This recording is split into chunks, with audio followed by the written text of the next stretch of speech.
Oh, I kicked the camera. Oh boy, that was a little bit of a saucy image there.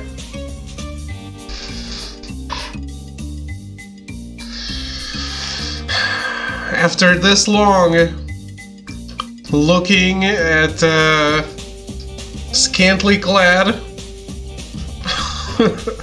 anime girls, it's a guy that will do us in. Kappa. Reported. How's it going, everyone? Welcome to the stream. My name is David Sinaido, and we're playing Blind Man, which is a visual novel by Errata Laika Games, who kindly gave me a key for it. Sorry to have kept you waiting.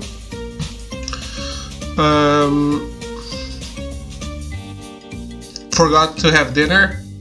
Also, it is our first day with a new mic, so please let me know how it sounds, please. VN better summon Melty. He's already summoned just by saying these words.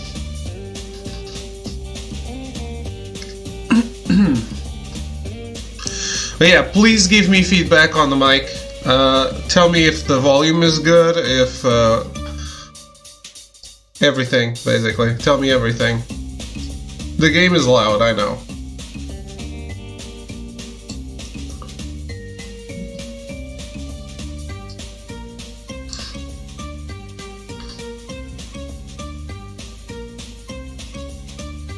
Hello, OBS.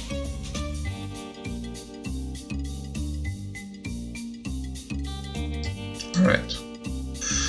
So, I think I balanced the game. Let me know about the microphone. Language. Español. There's no Japanese? Delete.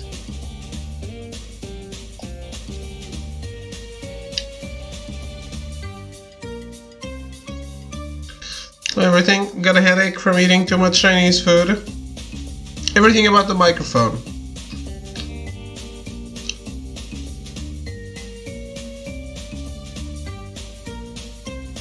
Do we get to fuck them all? I think so. And we'll find out. Romance, exactly.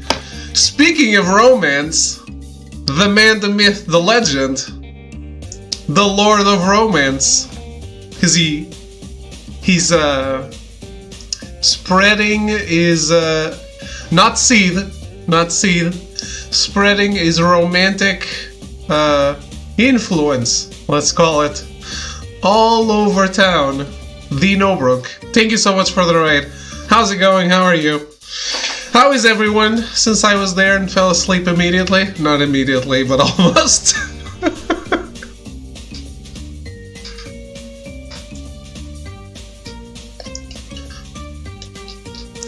You sound louder. Is your microphone new? It's new. Do I sound louder? Is it not good? What is that noise? I am slapping a spoon against my hand, if you're hearing shit. Hello Nobrook, hello Bufu, how are you guys? The other one is a weird guy talking. You know how it is. There's always one in my house. I don't know what to do about it.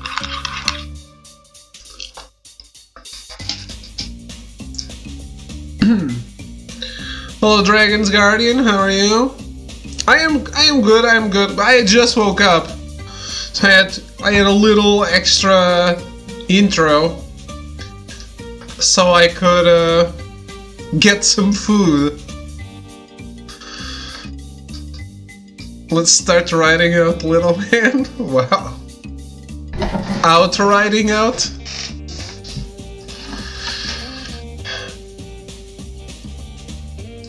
Voices in Spanish, sure. I mean, if that's the default. That's what's missing on this channel.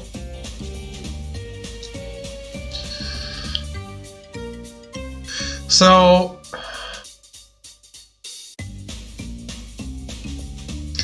there's no option to skip saucy content, so I'm expecting there not to be any.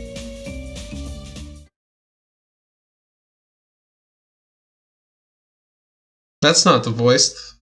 Where's the voice? Preloaded it yesterday.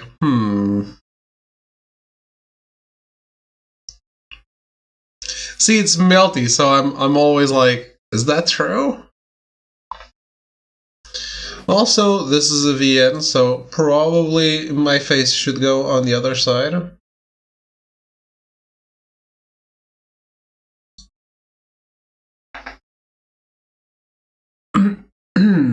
April Fools? It's not April Fools anymore.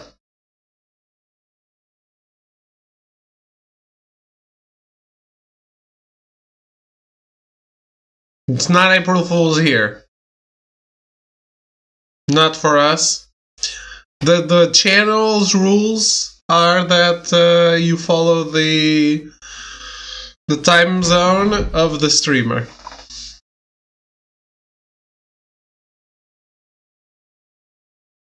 Four and a half hours of debates? Oh no. Alright, so I guess Keegan is the main character? When I was 7, I was sent to live with my uncle. I had just lost my parents to a car accident. The same one that left the right side of my face disfigured. Now that's cancelled.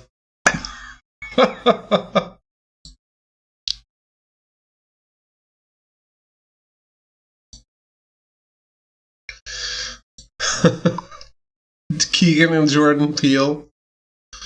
Well, people can have...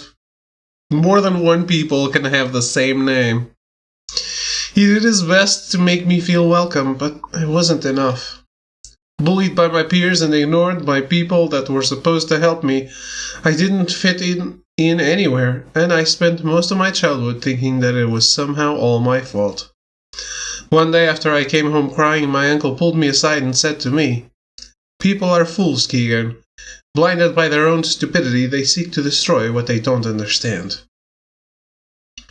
People like you and me, we're different, we're better. Never forget that." At that moment, it all became clear. I finally understood what I had to do. I'd follow my uncle's footsteps and I'd show them. So, what do you think? I'm only missing the essay section of the application. I don't know why the League even asks for one. There's nothing particularly evil about good grammar. I laughed nervously at my own bad attempt of making a joke. The League of Evil is the highest authority when it comes to criminal activity around the world. They can make or destroy a supervillain's career with a single word, and even those that don't answer to them know better than to oppose them. Membership is for life, and vacancies are rare and far and in between. Even getting the opportunity to apply is difficult enough. This isn't the Quiet Man, boo. Did you think it was the Quiet Man?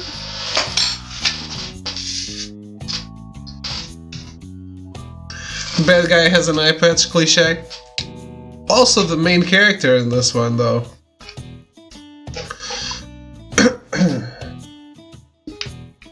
Oh, I can turn off the controller, I hope.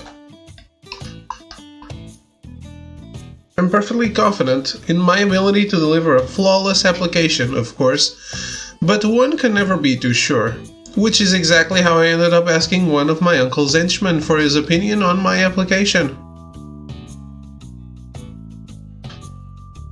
It's about passion. Common criminals are a dime a dozen, but being a supervillain requires true dedication.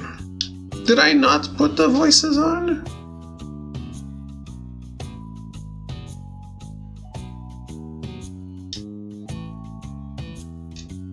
He claps his hands together in excitement. He's almost as enthusiastic as I am about the idea of me getting to join the League, which makes the fact that I have no idea of what his name is rather embarrassing. It's not that I don't care, it's just that after a while henchmen just sort of blend in together. He's a real bad guy.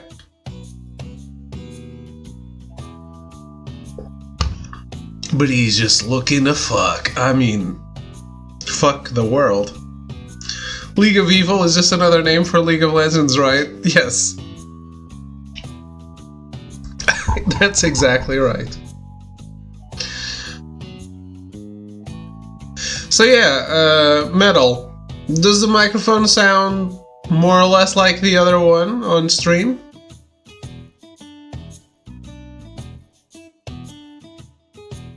Is it good? Is it too low?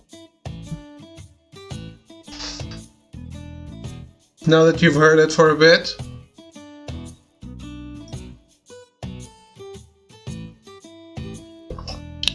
No static nor popping sounds? Yeah, I repurposed. It's louder than the other one, so better? Okay. Repurposed my pop filter, of course.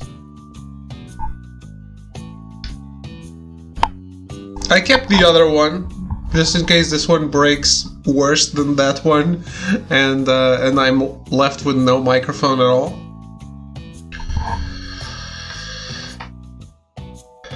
But I already forgot where I put it. No, it's here. I remembered. It's in the drawer to my right. Also, the mouse is really good. I like it a lot. Very happy with the mouse.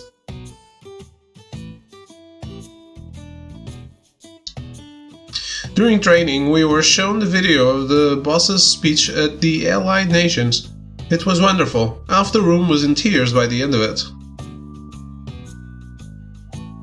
The mouse fills your whole hand? Yeah.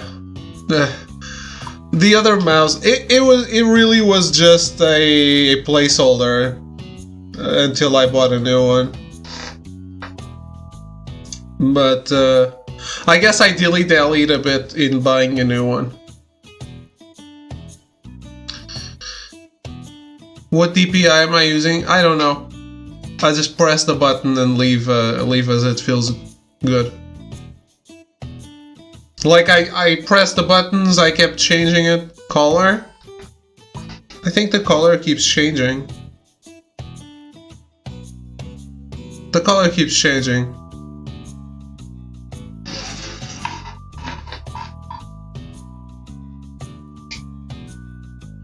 Really? Yeah. It's purple now.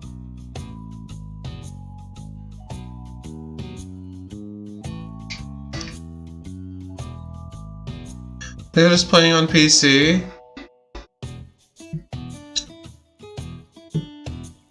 Melty.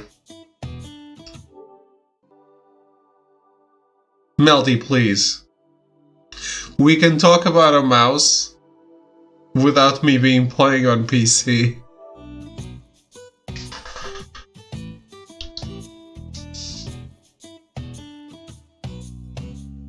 I'm still playing on...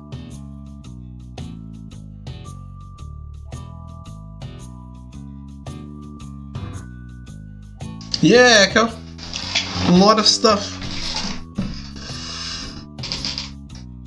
You keep talking dirty like that, I'm gonna send you back to your room.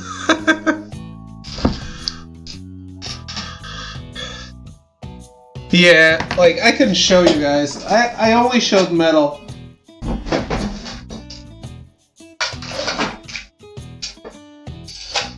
Fuck.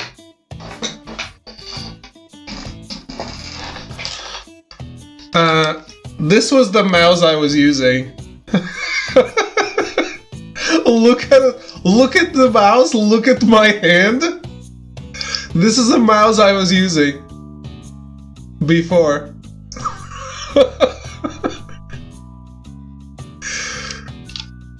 Like, mine broke and I borrowed this from my mom, but it's like... it's child-sized.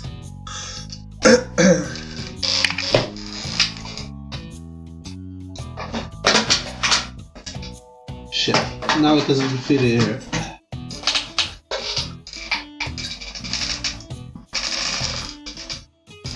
Generic mouse.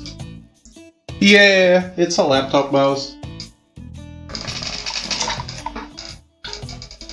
Wait, let me finish.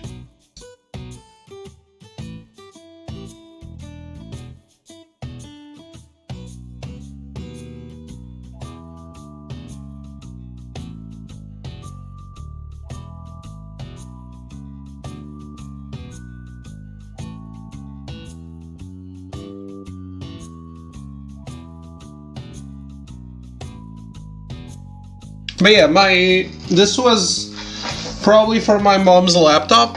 She also had another one that she uses. She uses a wireless mouse.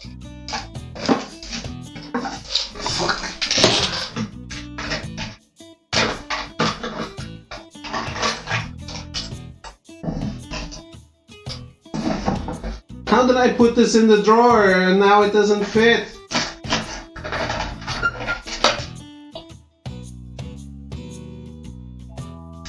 It was just in here now.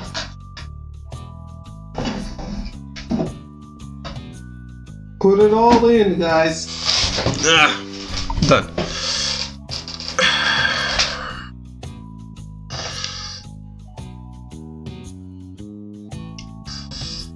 Quite pleased with my cheap ass Logitech mouse. Clicks the head real quick. This is really cheap too. Actually, it's still in the same color. Maybe it doesn't change. This was 20 euros? 19.99? Actually, it cost more than the microphone, to be honest. Where's the wireless version of Rogan's mouse?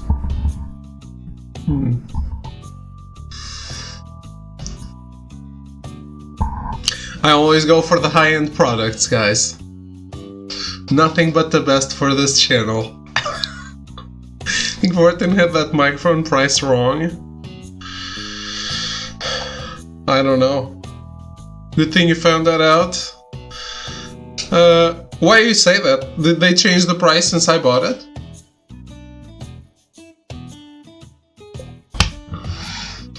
Well. During training, we were shown a video of the boss's speech at the Allied Nations. It was wonderful. Half the room was in tears by the end of it. It's the one about how powerful countries abuse the vote system of the organization to legitimize their actions, isn't it? I've seen it too. It's really good. It's not for nothing that Human Resources makes all the new recruits watch it. In just a few words, you can really feel what the boss is about.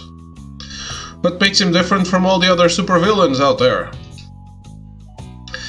You don't need to worry so much. Right from the heart, and you'll do fine. Besides, you're Sphinx's nephew. It runs in the family. He said so himself, didn't he?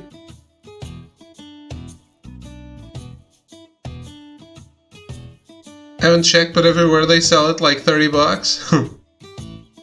Apparently Zilla vs. Kong is really good. Is it? 18 on Vorten, no sale message.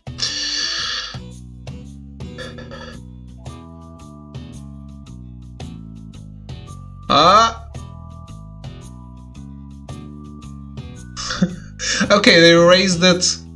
They raised it 5 euros since I bought it. It's still 5 euros cheaper. You cheated, Belmir. I didn't cheat anything. I bought a thing for the price it was listed on.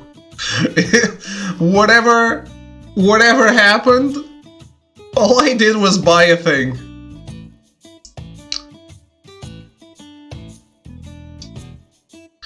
I groan. Don't even start. It's bad enough that people think I only got the opportunity because of him in the first place. Last thing I want is for it to actually be true.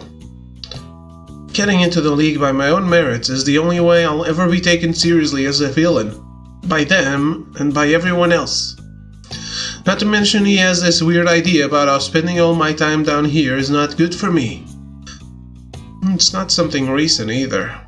Because intelligence agencies were always looking for my uncle, we never stayed too long in one place. As a result, I was homeschooled for most of my life. But ever since I finished my high school studies 3 years ago, he's been trying to get me to enroll in college. An actual college with other normal people. At first it was just subtle hints and the occasional comment which I accepted as his way of showing he cared about my future. However, since last month he's been bringing a bunch of pamphlets home. He went as far as outright telling me that if I was having problems choosing, I should study engineering like he did. Speaking of the boss, when are you planning to tell him? I managed to keep the application process a secret for the better part of a year, but it can't remain that way forever. As proud as it makes me that he hasn't found out yet, I'm no fool. The Chimpy Nuts is rating? Wait. Chimpy... Wait. Do I know Chimpy streams? I don't. Let me follow this madman. Thank you for the raid, Chimpy. How goes it? How's your stream? Oh, well, I don't stream, but you rated me with viewers.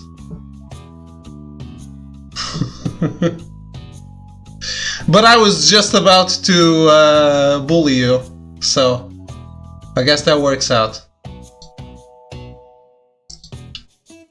You're off the hook. Hey Nico, you don't call me no more. I was sick of bullying.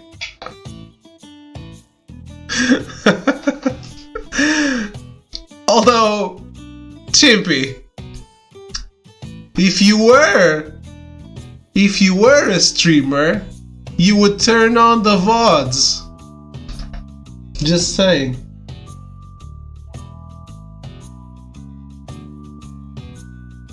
I had to move this more than I thought, because I don't have that much coffee left. That's why I'm not a streamer. Just turn them on. Sir Joker, how are you? Is anyone else? Mint, how's it going? Smith, I think we are about to spread some seed today. Just letting you know. What? It's true, but it goes in places where it doesn't work as a seed.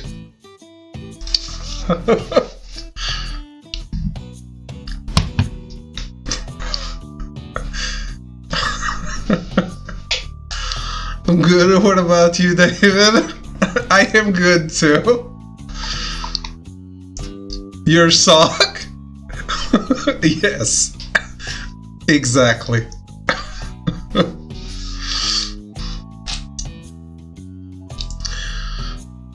Besides, I mean it. I meant it when I told the henchman that my uncle is my biggest inspiration. His approval would mean a lot to me. So, how was the non-existent stream? The GTA. Did you actually go bowling? Next time I see him, I suppose it will be better if he hears it from me now, not from the league after I get accepted. He hates being left out, and considering what I'm planning, he might just have a stroke. Well, here's your chance. He's heading our way. It was very pleasant. I refuse to take Roman's calls. Also, he didn't host me, but if you guys followed Metal Crazy 666, I hear he's a streamer too. I heard that. I don't actually know.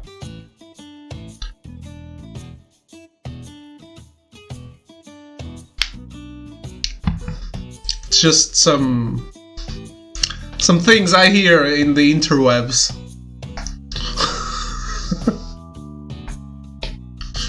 Give yourself a shout out.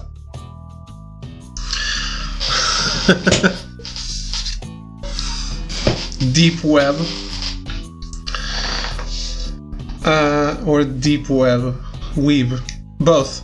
The tea's pretty strong today, no? Mine? It's coffee.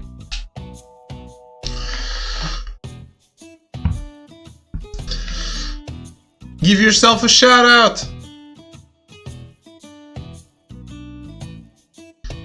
Do as you're told.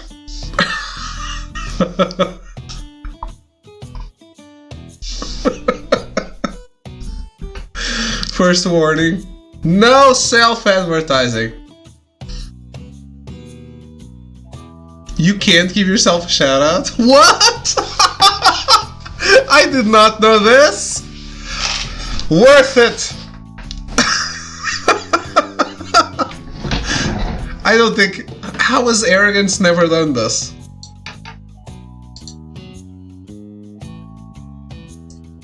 How has Arrogance never done this before? How is this the first time we're seeing this?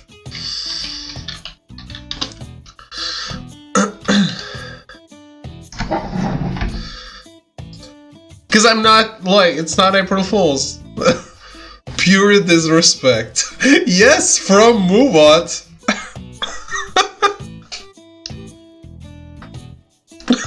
I am not, I promise. Shout myself, I should make people pay to watch me see it.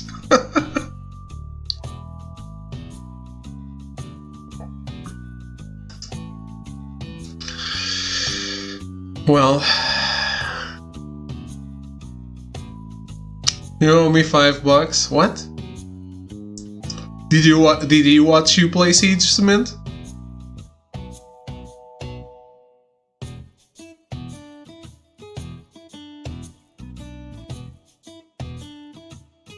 I wonder if we can confuse the bot by shouting out David. I'm pretty sure you can shout me out. Maybe I can't shout myself out.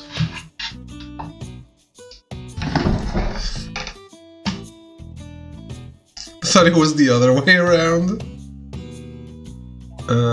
Let me try. Someone shout myself out. And I'm going to do it too. Shout out. Ah, it lets me. Boom! Get destroyed.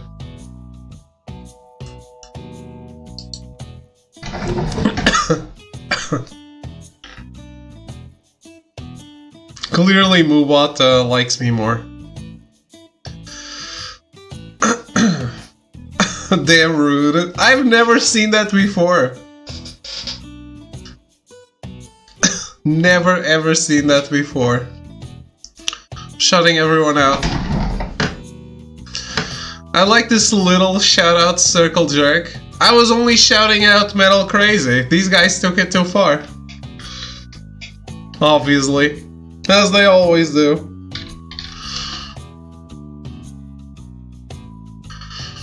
Look.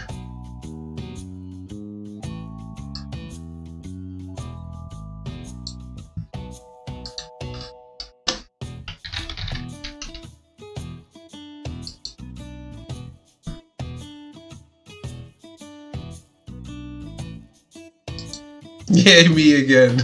Yes. Heard Zemanel also streams. He never hosted me. He doesn't get a shout out.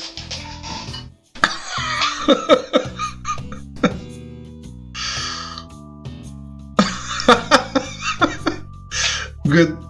Melty, why?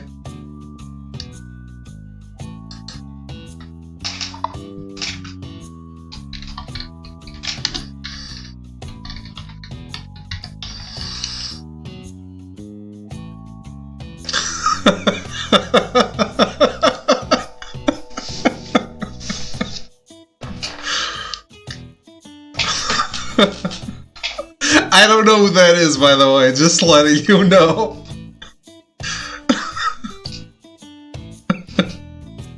Nice, David. I just wanted to let you know that I don't know who that is. It's not an actual shout out. I just remember that the name exists. Isn't it Dr. Trouser Snake? No, that was the mistake. Because we didn't remember the actual name. The actual name of the user that we were referencing with the Dr. Trouser Snake was Trouser Snake MD. Who's trying to riot through Discord? We all gave host with no alert. Rude David. Oh, I have it so if it's a 1, there's no alert. Because when playing Death Stranding, people used everything to give you spoilers. Hosts follows whatever. Amazing. Yeah. Amazing. Death Stranding was... Death Stranding community. I can't believe it's the Death Stranding community. Someone who likes that game can't be that much of a shithead, I think. Thanks, Obama. Yes. Just probably trolls that watch the game and just decide to be shit.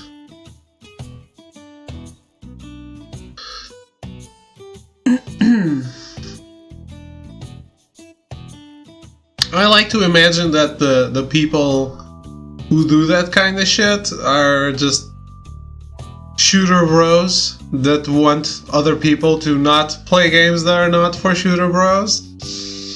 Someone like Nobrook, for example. I seen, like, there is a version of Nobrook that doesn't go down the same path, where he becomes like this online troll.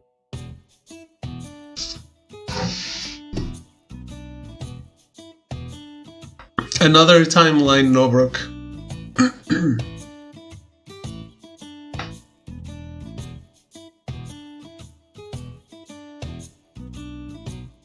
The one that does his intro dance for a little longer and never removes the pug mask.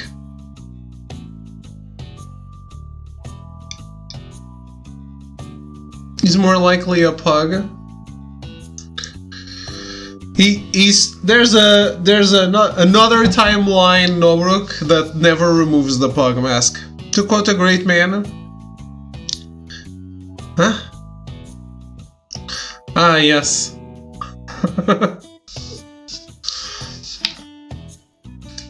I'm not reading it, but I got it. Well, here's your chance. He's heading our way. We haven't gotten out of the prologue of this, huh? What? He was not supposed to come back until tonight. The instrument shrugs. I turn around, see my uncle walking through the door. He has never been a particularly expressive man, but he looks even more serious than usual. Good morning, boss. The henchman salutes him, and my uncle dispenses him with a nod. As he leaves, he silently mouths a good luck in my direction. Traitor! You're early. There was an explosion in the lab. This game will get David banned. Let's go slow. Slow jerk it. There's toxic material everywhere, and since it will take the cleanup crew a few hours to get rid of it, I told everyone to go home for the day. I look down and notice that his clothes are stained with some kind of black substance. Instinctively, I take a step back. He looks down as well, shakes his head, and waves his hand in a dismissive gesture. This is just oil. I was working on some of my old prototypes when I was informed of the explosion. Anything I can help with, boss? Please change game to visually impaired individuals. It's blind men. I mean, the main character said he's disfigured. Or whatever.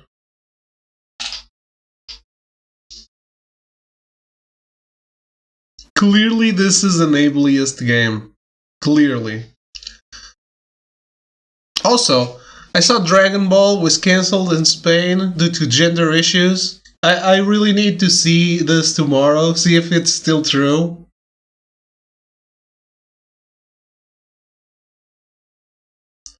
Or if it was an April Fool's joke.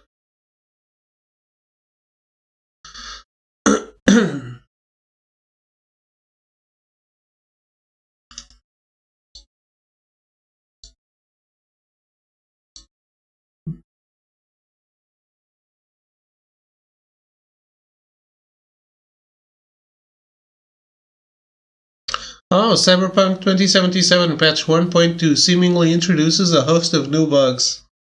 Fun.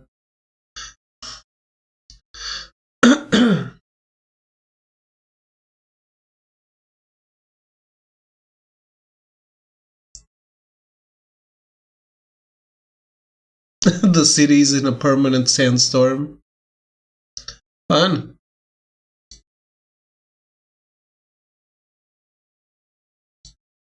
It's because Android 18 has secret hot dog, apparently. Huh?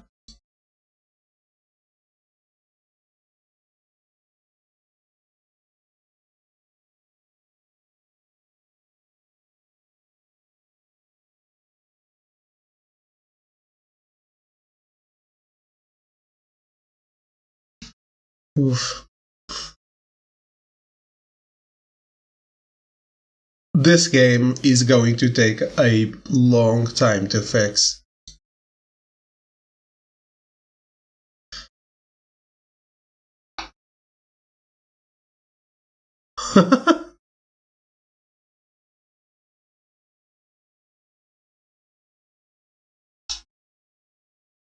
Arrogance, where are you? You gotta see this one.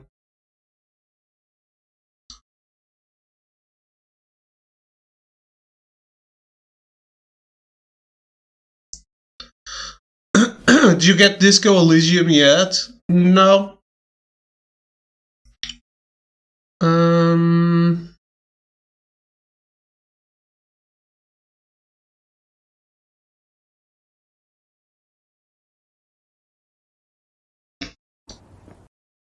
No, no audio. No audio. Stop.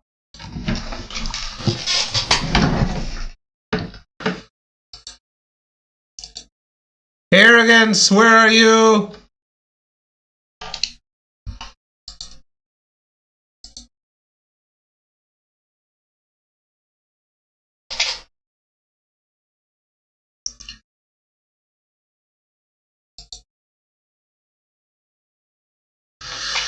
I did see that Disco Elysium, the new version, it was a 10 out of 10 in a bunch of places. So, but I'm not really sure what makes the game that good.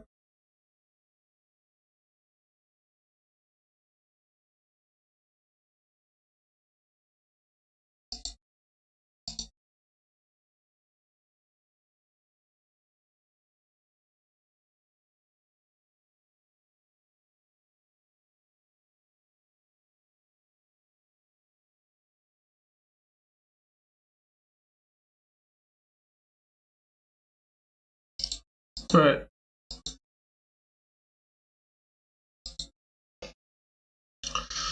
Visible weapons is a continuing bug. It's a feature. It looks like he's using finger guns to kill them all. That looks amazing, though. Finger guns. No, I want to clear up some space in the storage room. I'll get rid of whatever I can't get in working condition. How many times do I have to tell you that you don't need to call me that? Sorry, I spent so much time with the henchman it rubs off after a while. Among other things. Uncle, really? That was years ago. And it only happened once. Who did I rub off? As far as I know, only because he got eaten by a shark before it could happen again. Yes. The time the feeding cage malfunctioned and our perfectly trained sharks decided to have him for lunch instead. What an unfortunate coincidence. The corner of his lips quirks up in an amused smile. I barely resist the urge to roll my eyes. Have you had time to go through the pamphlets? The entrance exams begin next month, so you have to submit your papers as soon as possible. I spoke with Madame Mantis.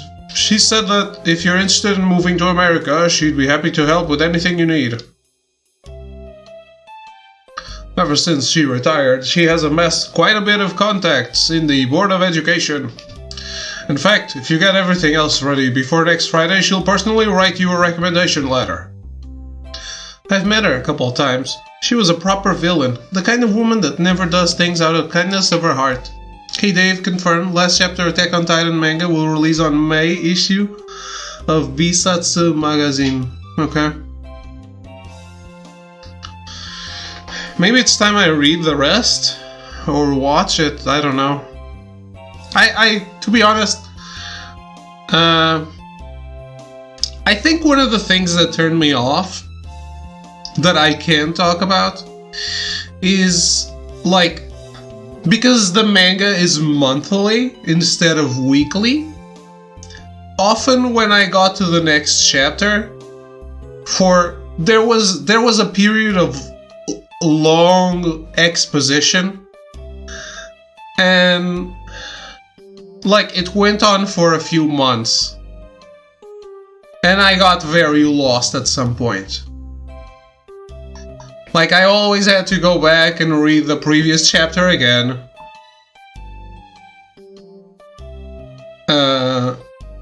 Also wasn't very enthusiastic about the story that they were telling with that long development. Thought it was a little on the nose. But I think that's one of the reasons that I fell off it. Like the pacing of the manga coming out, not the manga itself. Just remember, if you watch until my point, you have to wait until next year for the rest. I'm just saying right now that reading chapters monthly was a problem, so at least I guess the series, they stop at a proper place.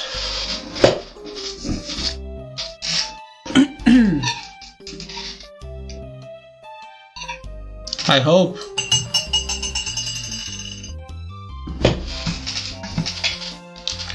Meaning that he either asked her for a favor or she owed him one. Either way, I bet he's only telling me this so I feel pressured into enrolling. I'm glad that you brought it up, because I've been meaning to talk with you about that. You have? Does that mean you've chosen a college already then? Not exactly. Not exactly? Keegan, cut to the chase. What if I didn't want to go to college? He stares at me in silence for what feels like an eternity. Finally, he closes his eyes and begins to rub his temples. We've been over this before. You need to do something with your life. You do a good job around here, but you can't keep running around with the henchman forever. Wait, just hear me out. The reason I don't want to go to college is because I want to become a supervillain, just like you. In fact, I've already contacted the League. They think I've got a lot of potential, Uncle. They're just waiting for me to submit my full application. When did you even have time to do that? Save it, that's not important. Helping me out and being an actual supervillain are two completely different things. The League's application process is infamously hard for a reason, Keegan. Many people have died trying to impress the Council. Why do you even want to be one? Uncle, please.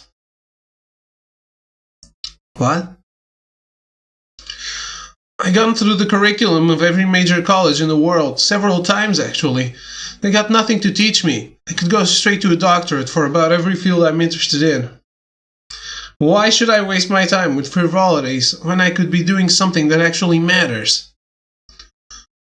You are the one that always says that people just don't know what's best for themselves. Well, I do. Besides, I've been helping you out practically my whole life. I'm not making an uninformed decision. I know exactly what I'm getting myself into.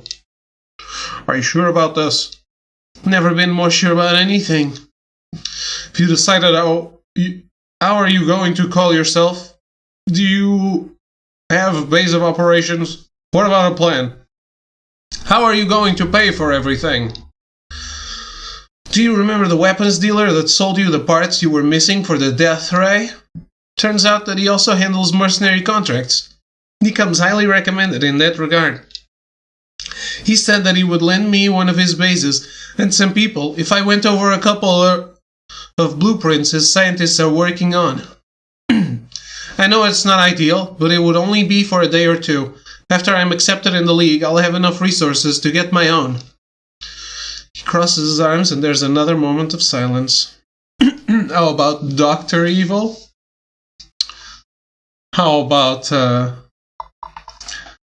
One-Eyed Snake?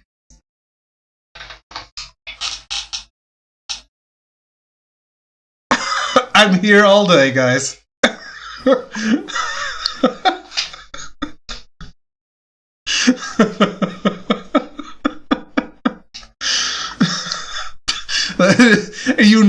You know that's the perfect name. Big Boss, exactly.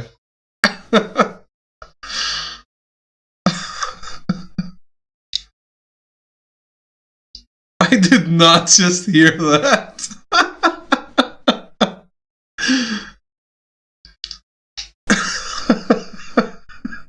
He's on a rampage. If you're serious about this, I won't be the one to stop you, but you're going to do this properly. Call the weapons dealer and tell him that you won't be needing his services anymore. You'll use my lair and my men. We'll draft a contract, and if anybody asks, you rented them. Thank you, Uncle. I promise I won't disappoint you. Of course you won't. Now come, tell me more about your plan. A month later. Location: National Museum of Science, Bonn, Germany.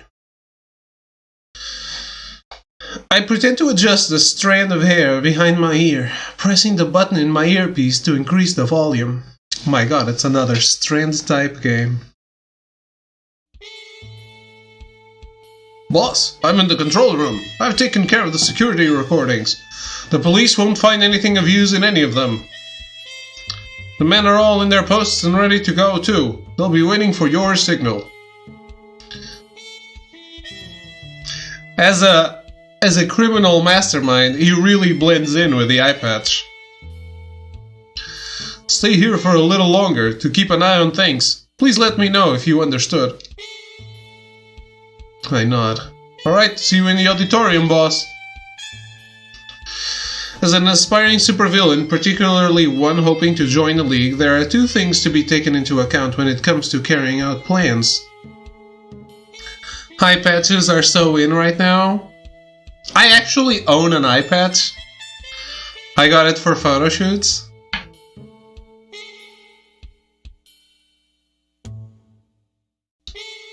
Visibility and chance of success.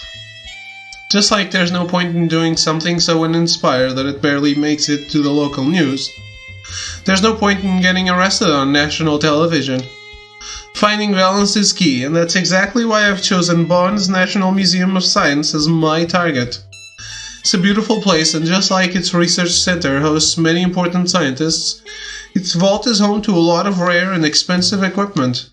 Despite that, under normal circumstances, there wouldn't be anything particularly worth stealing here. But starting today, the museum will be hosting the Schultz-Holt collection of rare minerals, its main piece being the famous Ingelauge diamond. Besides being one of the largest cut precious stones known to man, its purity and chemical composition make it one of the most versatile energy conductors in the world. In addition to the exhibit itself, the museum board has also invited Professor Schultz to give a conference at the end of the inauguration party. Schultz is both a geologist and a political activist, and he's greatly respected in both fields. To make sure that no other villain interferes, I told both the League and my uncle that I'd be planting bombs in the museum and holding the guests hostage for a ransom. Very few people are willing to risk getting blown up by a first-timer, after all. But actually, my real plan is... I have a guide here, guys. To help us get through this, efficiently.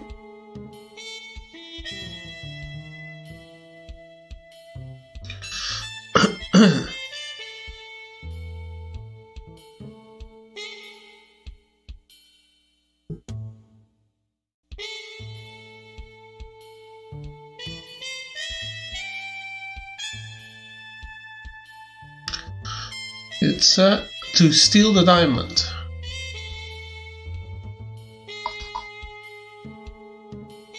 Stealing the Engelog certainly won't get me any points for originality. It's changed hands so many times, it has to be authenticated every time it shows up. But with so many important people here, a robbery is bound to get all the media attention I need, and then some. Besides, I can think of a thing or two that I can do with the diamond itself in the time that it takes me to find a buyer for it. It's a great plan, if I say so myself. If my nerves don't kill me first, that is.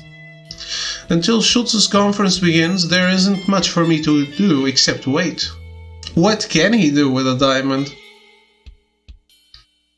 The only reason I got here at the beginning of the inauguration in the first place was in the case the henchman needed me for something.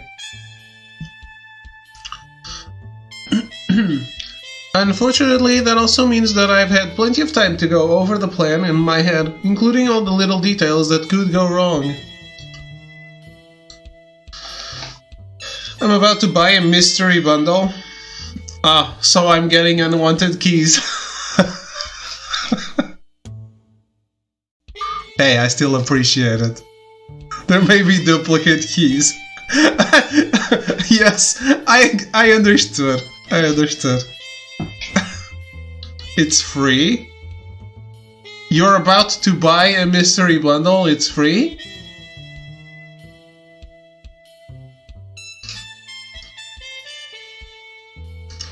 Free for you. Okay, yes. Sure. I hate to admit it, but my uncle was right. Being the mastermind of a plan instead of just another person helping out is a completely different experience. It doesn't matter. When I join the league, I'll get to tell the story whichever way I want. None of the boring parts, none of the doubt. Everything was perfect on the first try.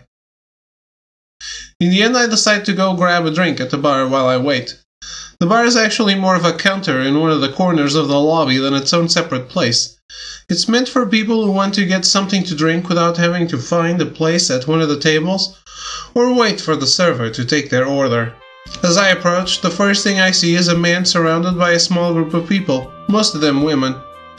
I can't get a good look at him from over here, but every once in a while the whole group erupts in laughter. After the third or so time that it happens, the bartender walks over from behind the counter and says something to them. He probably asked them to either lower their volume or leave, since the group begins to disperse right afterwards. Now by himself, the man takes a seat next to another blonde man.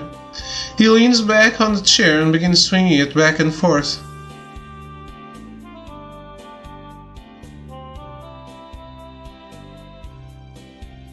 Okay. That guy looks like a villain. It's the Scar. Oh my god, I am ableist too. No, don't cancel me. That's a man spread.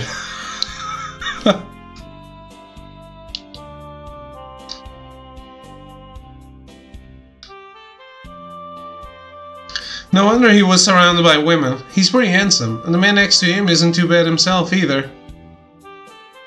First one is a VN. What? Oh, the first game? What VN? Should have checked before activating. Which VN?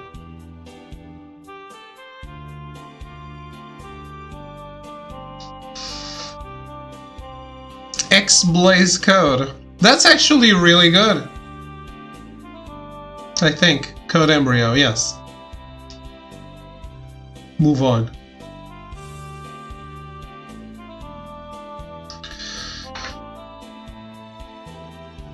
I believe that's good, but it's quite old.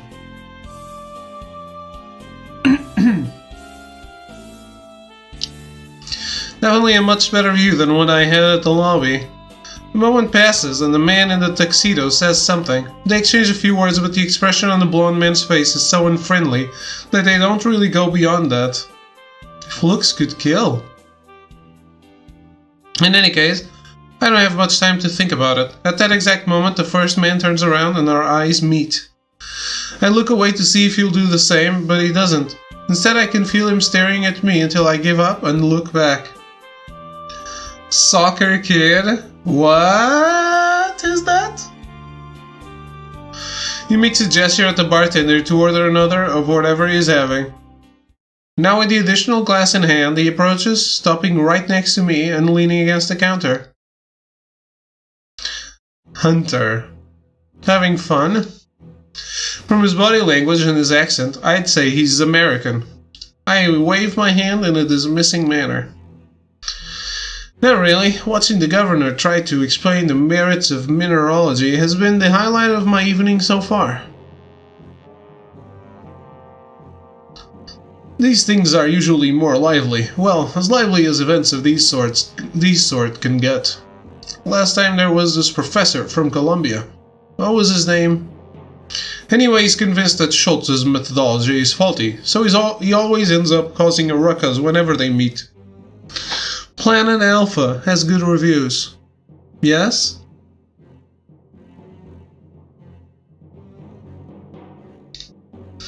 This time, the committee made sure... No, I'm thinking of Planet Genesis 1. What is Planet Alpha? Committee made sure that the guest list is as inoffensive as possible. You didn't hear it from me, of course. Of course. Drink? He raised the glass towards me. I saw him order it, but I didn't see the bartender pour it, so of course I'm not going to accept it. I shake my head and pick up my own glass, almost empty by now, from the counter.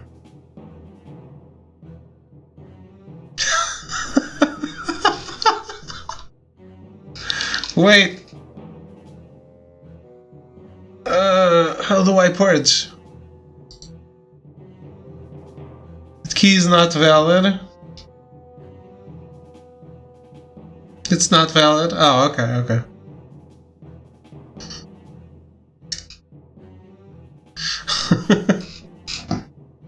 Already used it. Well, I tried.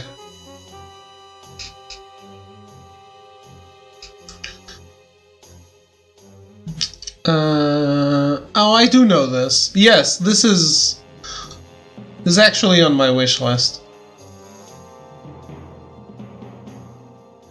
For PlayStation 4, of course.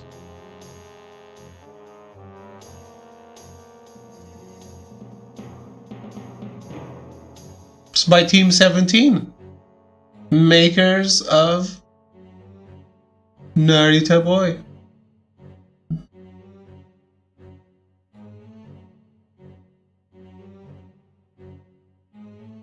Publishers, not makers.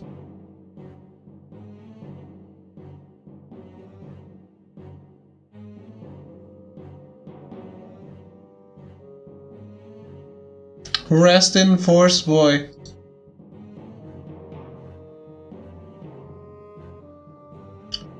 That game is really fun.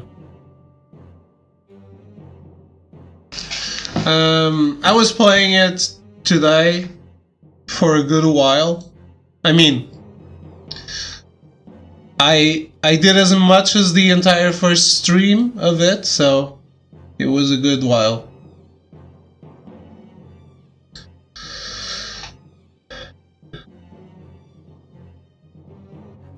The Town of Light, yes. Good one.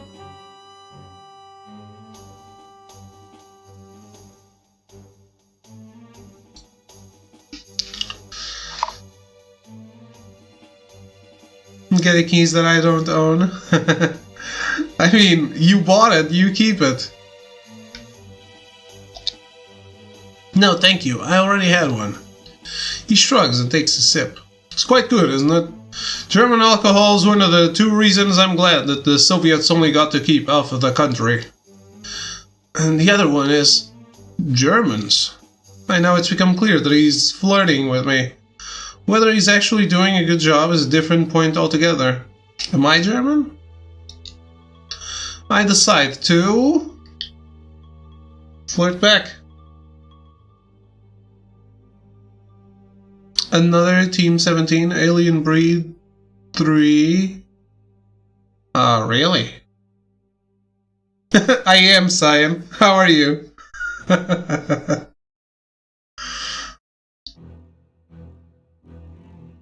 It can't be about the waifus all the time. We are a variety channel. At least once in a blue moon, we need a game that doesn't have any boobs. Once in a blue moon. Because I can't deal with the lack of boobs for too long.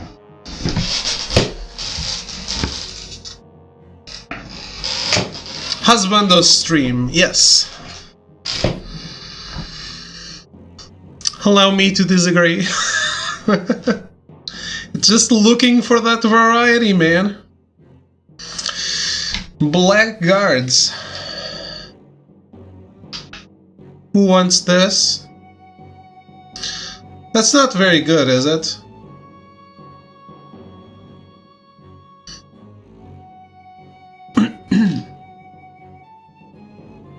You already have it? Never played it, but you have it?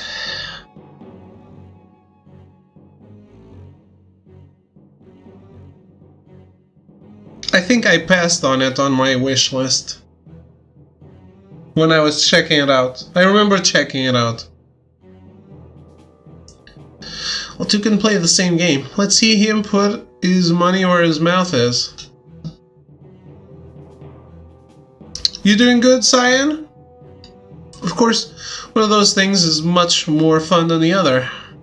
He laughs, puts down one of the glasses and offers me his free hand. I take it and give him a grin in return. There's a few typos in this game. I don't like that. The handshake lasts a couple of seconds more than strictly necessary, and instead of simply letting go at the end, he slides his fingers across my palm. Cool. I curl my fingers slightly so that they interlock briefly at the end. That does it. He begins ogling me in what's possible the least subtle manner known to man. Fire uns Quest. Never heard of this.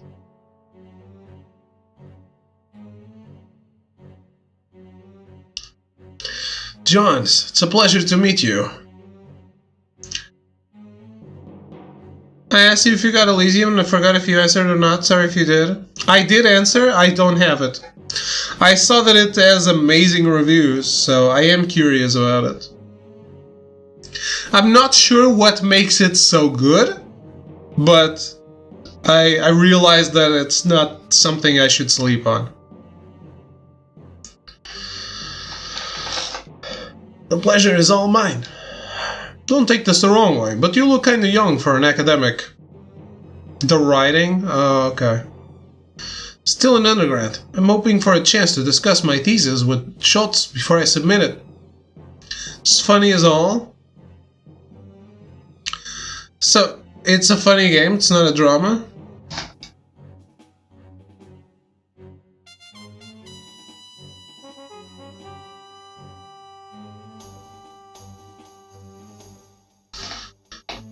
If anyone wants any of those two last games, let me know.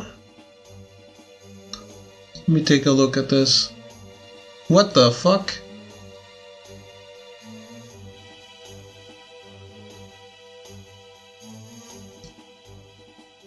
I've never seen this game before. It's a drama with very dark humor. Nice.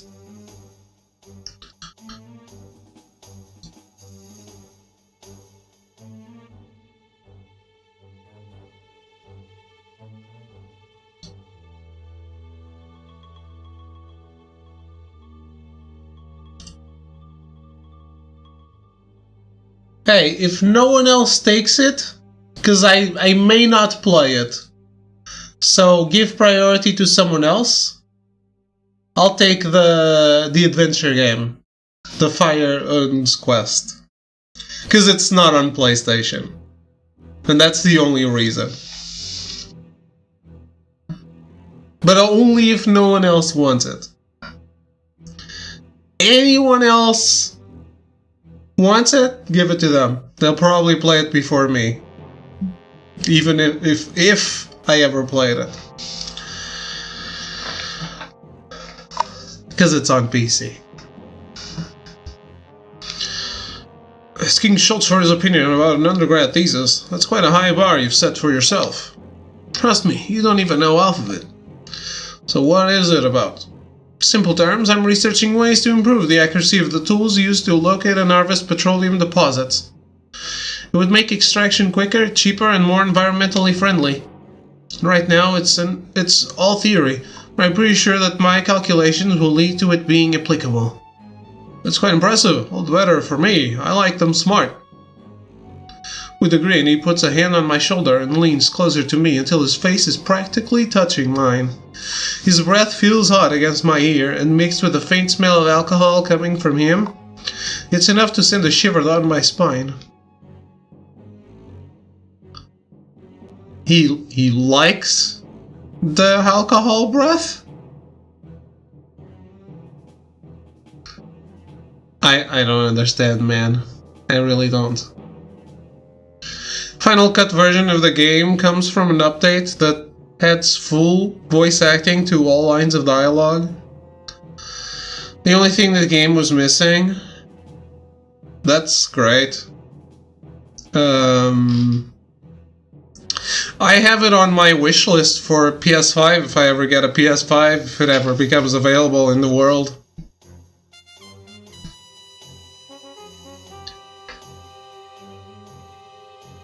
Maybe we could discuss some of your ideas in private? What? I'm tempted, so very tempted.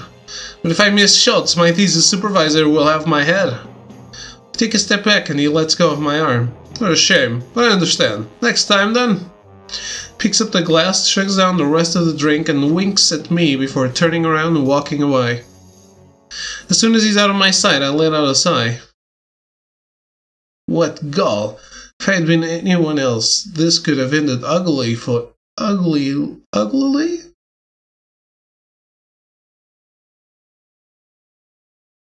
For him.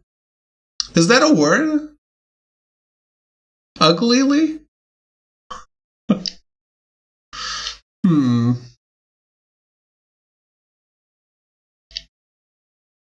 Well, it doesn't matter. I'm not planning to see him again anytime soon. There's a buzzing sound from one of the nearby speakers, and I turn my attention to it. First call. Please proceed to take your seats. The conference will begin in 15 minutes. Welcome back, Metal. When the announcement is done, I head towards the auditorium. Other than the first two rows, which have been reserved for politicians and the press, the seats are numbered. Terribly inconvenient for people that would rather secure a good place without having to enter early or wait too long in line for it. It is a word, apparently. Comparative, more uglily. Superlative, most uglily. Okay. I've never seen it. And there are typos in the game, so it could be a typo. I've never seen it before. On the other hand, it's perfect for someone like me that would rather not have a name attached to their tickets. When one of the ushers takes my ticket, I just recognize him as one of my uncle's men, just like the henchman said. This is a difficult pronunciation. This word is seldom used in formal speech. It's more usual to say and write in an ugly manner or in an ugly way. Yeah, exactly. The more you know. Yes.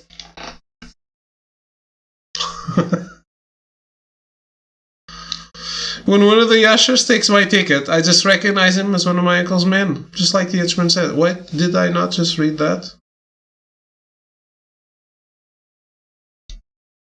He directs me towards a free seat at the corner of one of the middle rows. Perfect. Nothing would ruin a dramatic entrance like having to ask people to stand up so I can get to the stage. Once I'm at the seat, it quickly becomes obvious why no one had taken it yet. Sitting next to me is the blonde man from the hall, reading the program with an expression on his face just as unfriendly as the one he had back there. Excuse me, is the seat taken? He looks at me, shakes his head, and goes back to reading without a single word. Under any other circumstances, I wouldn't care, but come on, he talked to the other man at the bar and I don't get more than a side glance. It's entirely possible for him to just be some regular guy with bad social skills and poor German. They didn't even attempt to answer in English either. I decided to give my gut feeling a try, and leaning closer to him and lowering my voice so that no one else will hear, I began to speak to him in Russian. I've heard that Russians have a way of have a lot of trouble getting travel permits nowadays, even those who have never been to the Soviet Union. I can't even imagine how hard it must be for actual Soviets to get out of their country. That gets his attention, enough to put down the program and turn to face me. He looks like he's assessing me and trying to intimidate me at the same time. If I'm completely honest with myself, why am I interested in talking to him? Because there's something suspicious about him. It's not uncommon to find Russian expatriates in high-profile events, but in general, they're pretty easy to recognize. This man isn't one. I went through a lot of trouble to make sure no one would interrupt me today, so if there's something out of place about him, I need to know. Me neither. But I imagine it's just about as difficult as finding someone that will teach you Russian on this side of the world. His accent is very thick, even in Russian. Thankfully, I speak the language fairly well, otherwise I would have regretted my decision as soon as he opened his mouth. As with all things, it's a matter of knowing the right people. Speaking a language won't get you arrested, though. That depends on how you use it. And how do you use it? Who are you? No one of consequence, as long as you don't get in my way. We exchange a look of suspicion before he goes back to reading, not without hesitation. Seems like I'll have to keep an eye on him. My eye. I'll have to keep my eye on him. I'm sorry.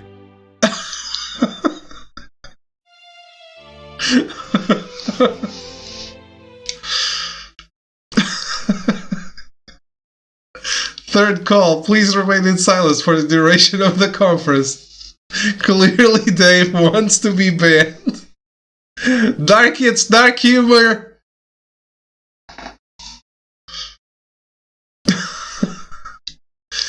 We'd like to remind you that photography is restricted to authorized press, as it should. The lights of the room begin to dim until they turn off completely, and the auditorium's only remaining illumination are the spotlights above the stage.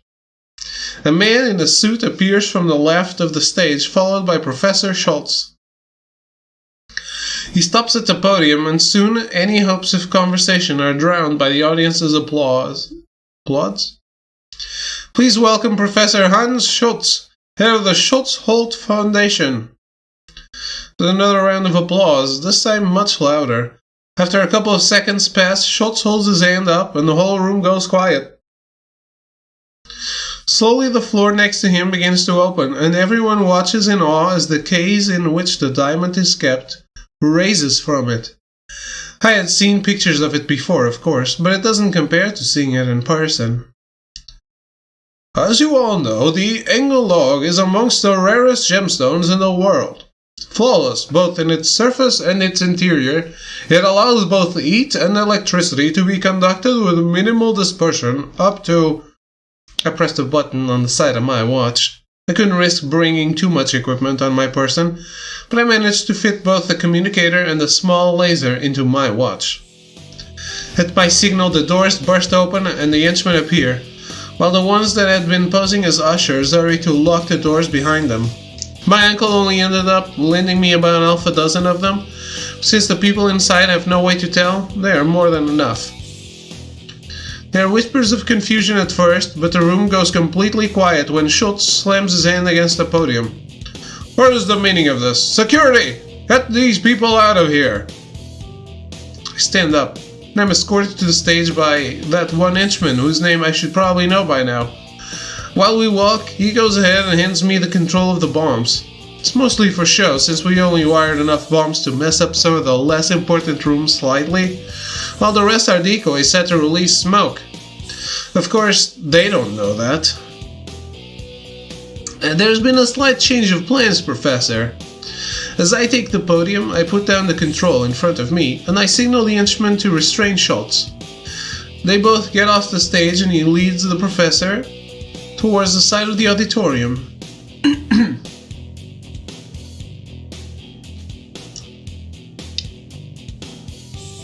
You know who this guy is? He's what would become the ultimate supreme leader. Kokchi from Danganronpa V3.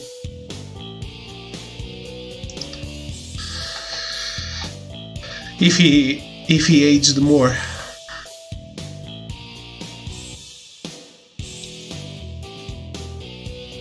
Or if he grew more, because he was a tad short. Damas y caballeros, por favor permanezcan sentados. Si cooperan y hacen exactamente lo que se les diga, nadie saldrá herido. Now he talks and super low?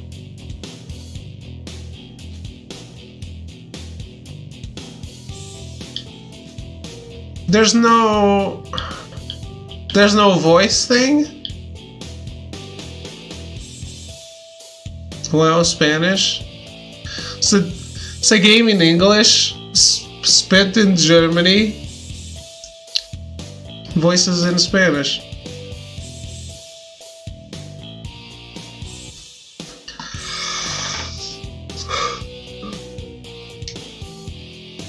That was super low though, wasn't it?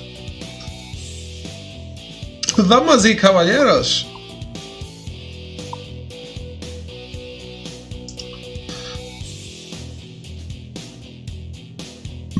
Sorry. Ladies and gentlemen, please remain seated. If you cooperate and do exactly as you are told, no one will get hurt. Cuando piensen en este momento en algunos años, se darán cuenta que fue el día más importante de sus vidas. He's acting it, so I don't need to, but this is really low, isn't it?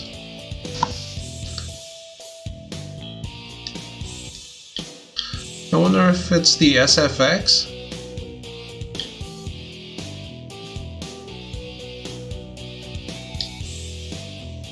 Logros científicos, carreras políticas, todo lo que hayan hecho palidecerá en comparación a este momento. Y eso es porque hoy se volverán parte de la historia.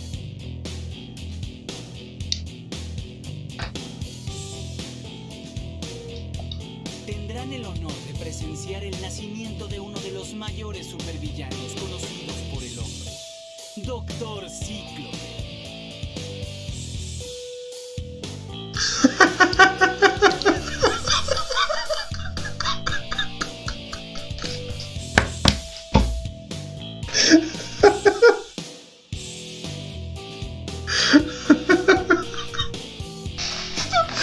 Really?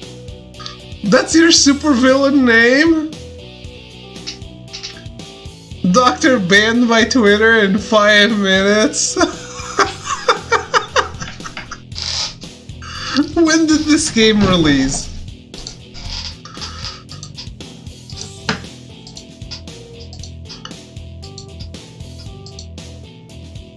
You can't make jokes in 2020.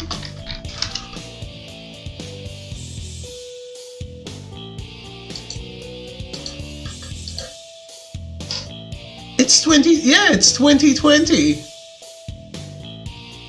April 14, actually almost a year old.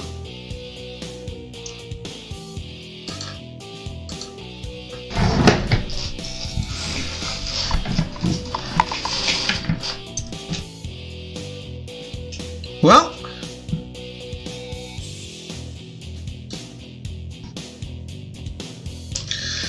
On that note, Dr. Cyclops.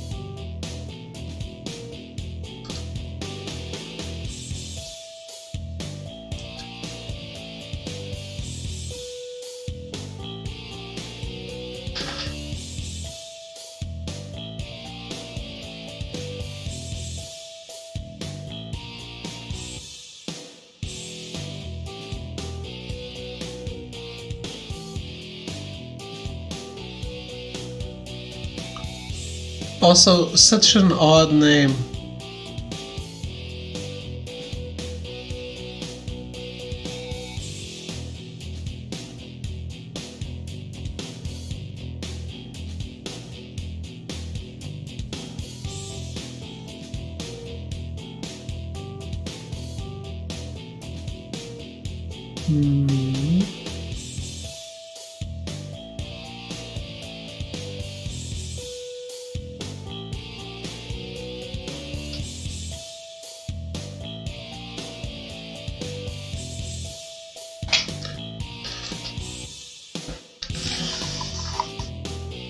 Desde este momento, tienen el honor de ser mis rehenes.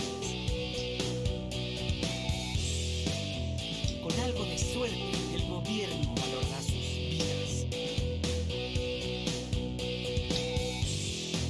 Briefly interrupted by the sound of talking coming from amongst the seats, I decide to ignore it and continue. Lo suficiente para pagar. When it happens again, I stop speaking and begin to look over the crowd, searching for the source of the interruption. Most of the guests have either a look of fear or discomfort on their faces, and some of them even shake their heads when they notice me looking at them. What do I have henchmen for if they can't even keep people from talking at the same time as me?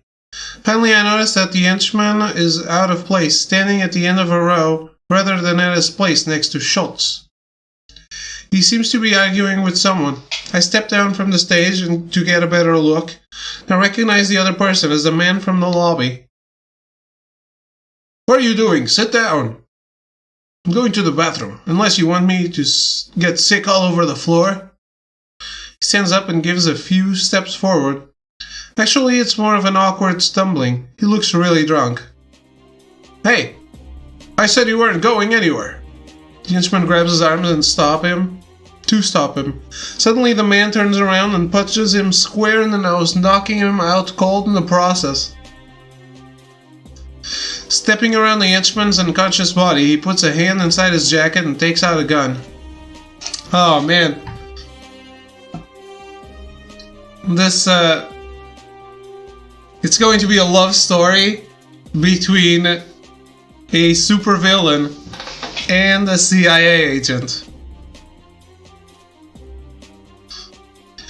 At first, I'm amused by the idea of getting shot by an overeager drunk, but he manages to point it right at me just fine.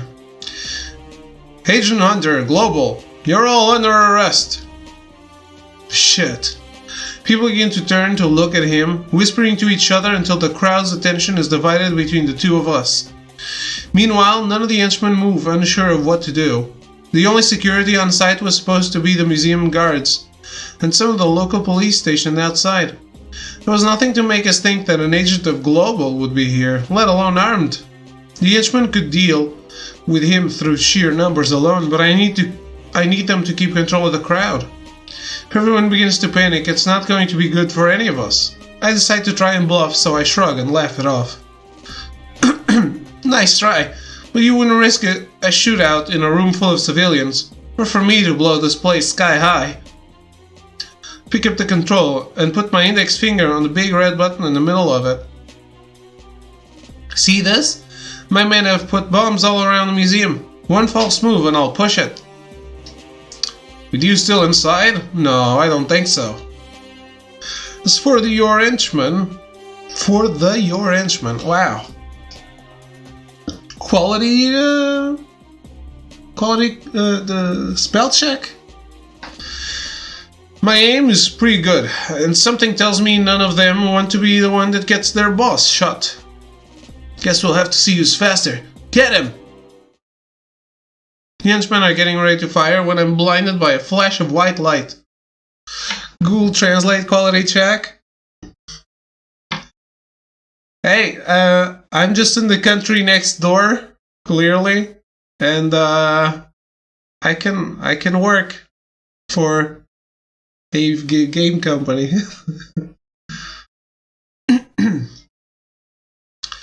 Out of instinct, I drop the control and raise my arm to cover my good eye, but the movement makes me lose my balance and I end up falling back. Actually, how I spell check stuff is exactly this way. I read it out loud, and it helps me a lot in finding the bad stuff. Grenade! Everybody get down! Oh, hold your fire! My vision is blurry, so much that I barely see the second flash of light when it goes off. It's a grenade or a flashbang?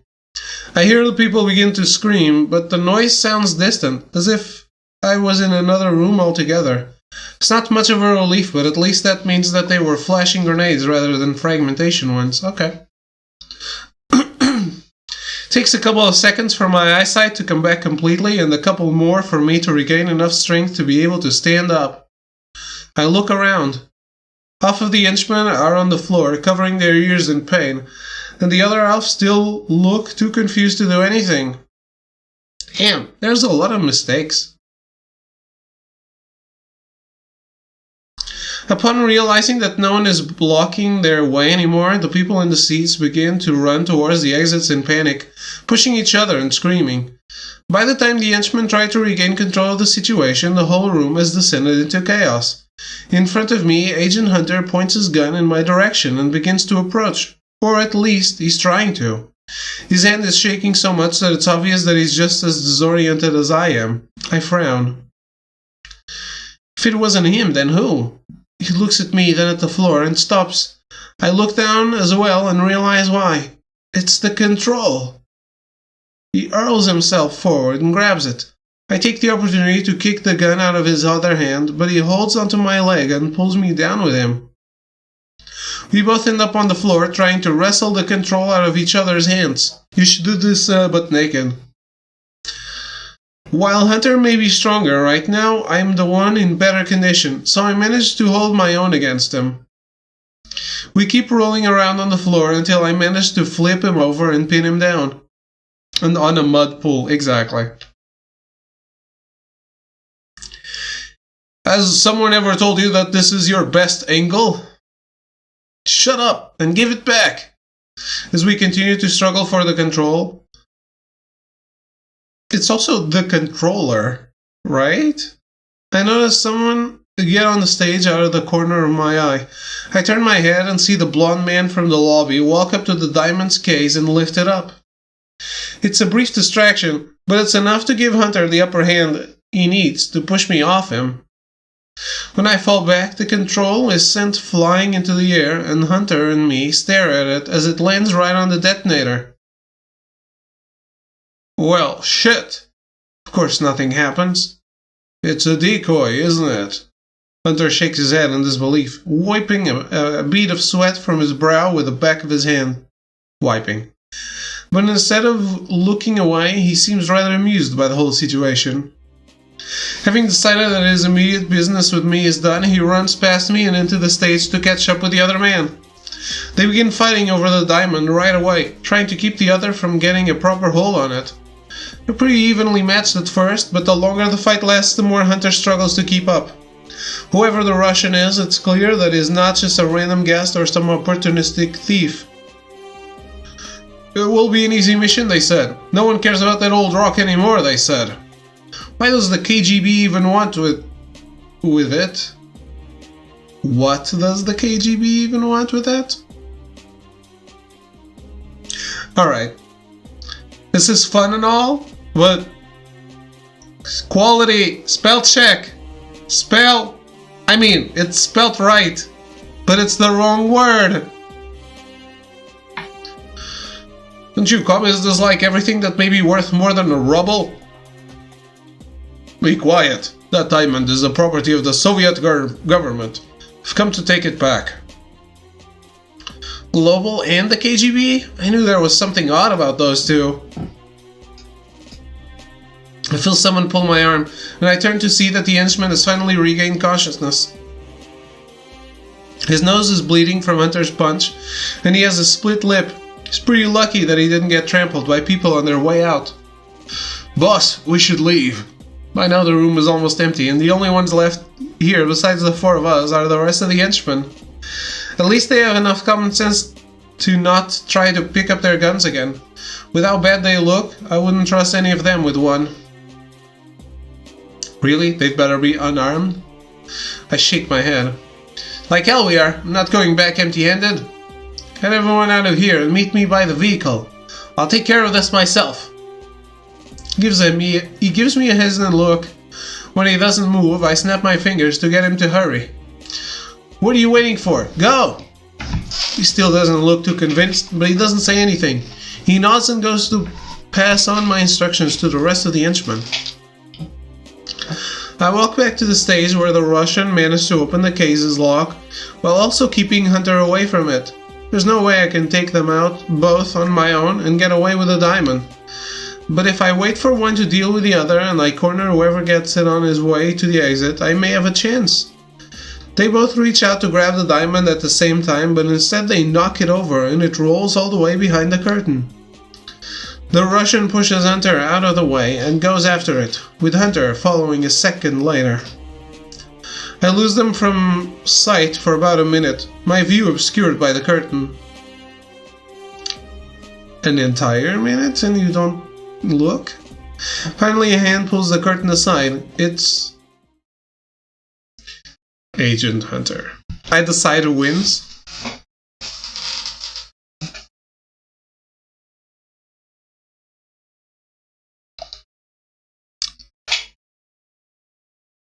I see Agent Hunter crawl out from under the curtain, holding the diamond in his free hand. He looks a little beat up. Trophy.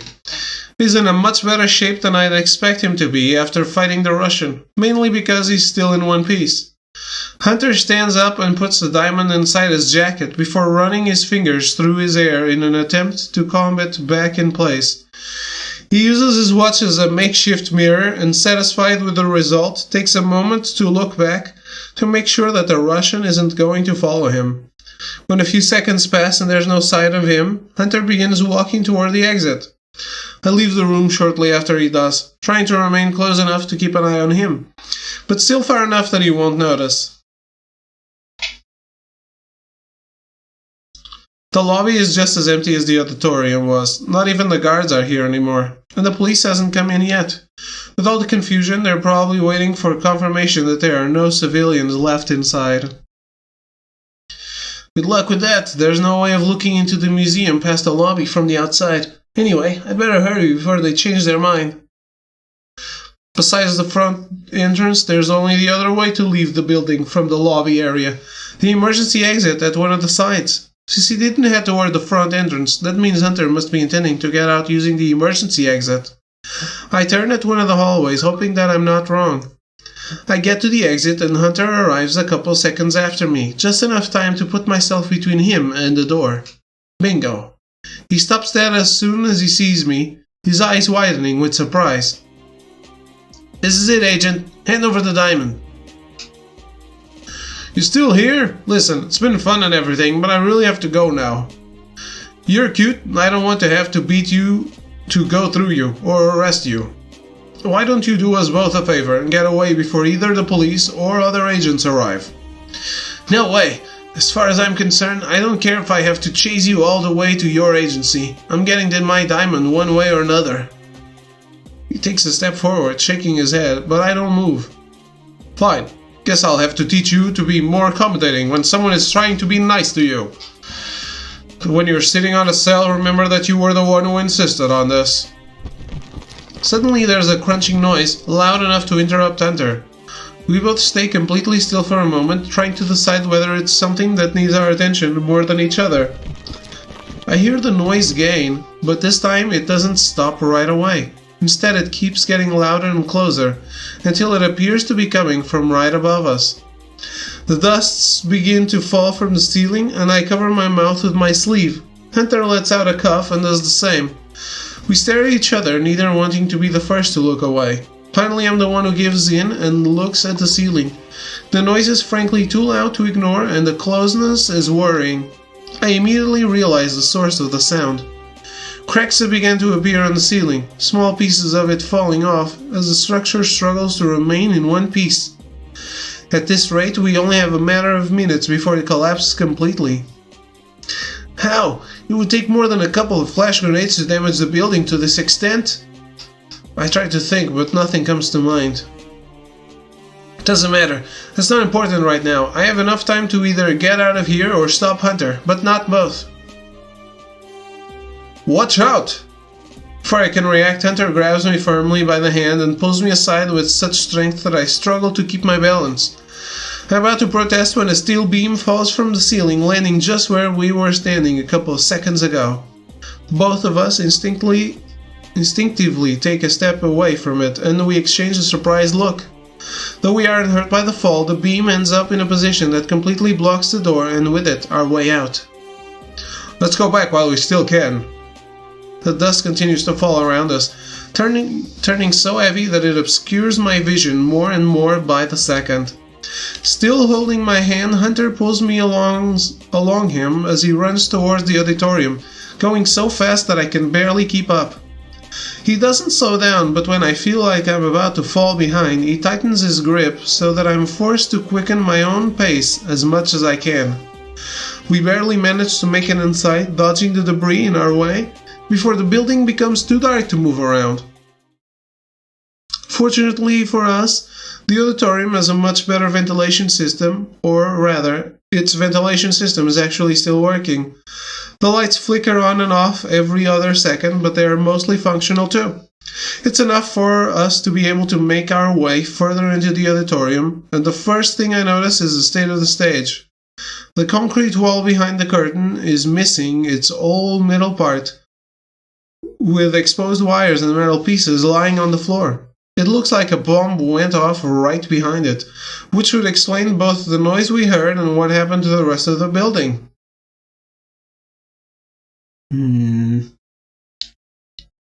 Behind us, the movement of the building adjusting itself causes the door to swing until it finally slams shut. We stop when we reach the seats, and Hunter crouches in the space between them and the stairs before pulling me down, so I'm in the same position. So small that it's almost suffocating, but there's also not as many things that could potentially fall on us and kill us. We remain in place until the noises die down, and for a moment after that, just in case, before slowly getting up when we've made sure that it's safe to do so. I step away from Hunter, pulling my hand towards me so that he lets go of it. There's something on your... are you alright? I look down and realize that he's talking about a bloodstain on my shirt. I put a hand against my chest, and I'm immediately relieved to find out that it doesn't hurt to do so. I pull my sleeves up and take a look at my arms. I got some cuts and scratches, but nothing big enough to be where the stain came from. It's not mine. Who would it be? Whose would it be? Oh, good. One of the longest minutes of my life. I thought you said the bombs were decoys. They were. Something else must have happened. Whoever blew the stage must have done it. We went through the trouble of putting decoys and replacing the workers, and you didn't notice there was a real bomb in here? I frown. It's not only the tone in which he's saying it, he's absolutely right. Someone's oversight almost got us killed back there. Someone's oversight? This guy's a real supervillain. He doesn't do the work, and something goes bad. It's someone's fault. Well, it's not like your people noticed either. Wait a minute. Oh, how do I know that Global didn't have something to do with it? If it wasn't for me, you wouldn't have been inside the building when the building began to collapse. I still don't know what you were doing here in the first place. We had no way of knowing that the museum would be empty by now. It might as well been full of people. Have been full of people? Which, unlike for some people, is a problem for us. Is it now? Yes, especially when half of those people are Western politicians and scientists. I suppose you have a point. So this is during the Cold War, huh? They're not referencing something that's over. That just leaves the Soviet agent then. I'm pretty sure he was the one who threw the flashbangs. I looked towards the stage. I didn't see him in our way out, and there's no sign of him here. As if reading my mind, Hunter sighs. Let's hope he didn't get away, else we're going to have yet another problem in our hands. Anyway, this isn't how they usually work, but I wouldn't put it past them. You can never be sure when commies are involved. On the good side of all of this, if it was him and he didn't get away, we won't be seeing any more of them. Their operations are rather limited outside of the Soviet Union, so there's a pretty good chance that they won't bother with an agent that didn't report back. If there were others, they probably retreated already. In that case, let's get out of here. I'd say it was a pleasure, Agent Hunter, but it really wasn't. We start to walk towards the exit. Hunter steps ahead of me and puts a hand on the knob, turning it all the way. He pulls and pushes, but the door doesn't move. He tries turning the knob in the same opposite direction, but it gets the same result. He stands in front of the exit for a moment, staring at it with an unsure expression, while he rubs the back of his neck. What do you mean, huh? Hurry up and open the door already. It's stuck. You've got to be kidding me. Move! I push him aside and try to open the door myself. Hunter is right, it won't open. I kick it and even slam my shoulder against it, but all I manage is to end up sore from the effort. Just what I needed. As if this whole thing wasn't bad enough, now I can't even get out of here. I get angry. This doesn't have... Oh, it doesn't. Oh, no, it does. Save.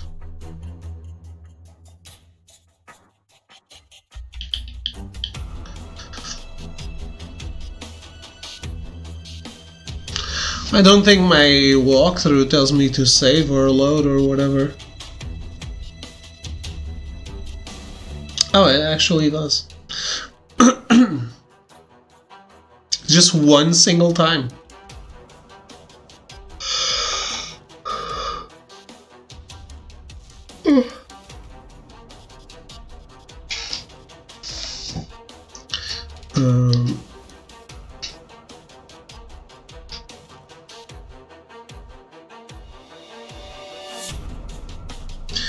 In the heat of the moment, I turn to face Hunter and start to jab his chest with my finger as hard as I can. I'm furious, and unfortunately for him, he's the only person nearby for me to let it out on. It's your fault we're trapped in here. My plan was flawless. If you and that Soviet hadn't interfered, we'd all be home by now. He pushes my finger aside with a flip of his hand, then fixes his shirt. It wasn't really that flawless if you didn't consider that this could happen, was it? I mean, ending up trapped would be pretty high in my list of things to avoid. Well, I throw up my arms in frustration as I turn around and begin to walk away. Hunter is about to put a hand on my shoulder to stop me, but I glare at him and he pulls back at the last second. Wait, where are you going? To see if there's another way out. I'll go with you. No, I don't need your help. Hunter says something else, but by then I'm too far to actually hear whatever it is. I spent about 2 hours searching the auditorium, doing my best to recall where the exits are located according to the blueprints. It's an arduous task made worse by the fact that I have to be even more careful due to my lack of proper depth perception.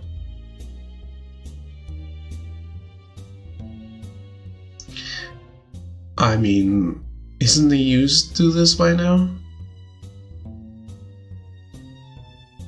The blinking lights don't help either. Okay. What a joke. I can't even find an emergency kit to get a flashlight from it. The closest thing was a fire extinguisher. When I get out of here, I'm finding a way to add a set of basic tools to my watch. Just like I feared, all the other exits are in pretty much the same condition as the one we tried to open. Some are even worse, and though I'm pretty sure that at least one leads outside of the auditorium, I can't even get close to them. Or rather, I know better than to try. Before I return to Hunter and accept defeat, I decide to change out of my suit.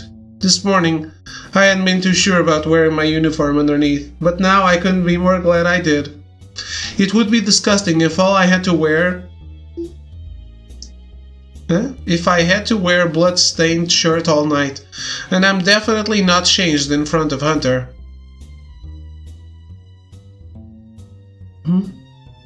When I go back, I see that Hunter has moved to the back of the auditorium, near to where we were crouching before. It's as dirty and covered in debris as the rest of the room, but the seats are in good enough shape to sit down on. And Hunter is doing exactly that. His arms crossed behind his head as he rests his feet on top of the seat in front of him. I snap my fingers to get his attention, but he just turns his head the bare minimum to look at me. You were saying something about not needing help? I scoff as I move, so I'm standing next to him. So you just sat down and did nothing? I was gone for hours. I looked over here, but there's only so many exits. I was also waiting for you to calm down. We'd get nothing out of you yelling at me. Which, just to be clear, I wouldn't mind under different circumstances. But this is not the moment for that, is it? So? You obviously won't listen to anything I have to say, so yes, I am done yelling at you. You obviously won't listen to anything I have to say, so yes, I'm done yelling at you. He puts his feet down and straightens up. It's infuriating how he manages to make something so simple look so smug. Good. You look nice, by the way. I resist the urge to roll my eyes. My eye? I was... henchman? I was thinking, don't you think it's odd that this section didn't come down like the lobby did? Many of the exhibit halls are reinforced to protect the pieces being displayed from the natural disasters or anything else that may damage them. Maybe the auditorium was built similarly while the lobby wasn't. Repurposed rooms are common in old buildings like this. It's cheaper than having new ones every time. The blueprints weren't specific about the materials, so I can't say for sure. It wasn't a henchman, it was Hunter. Even the name is wrong?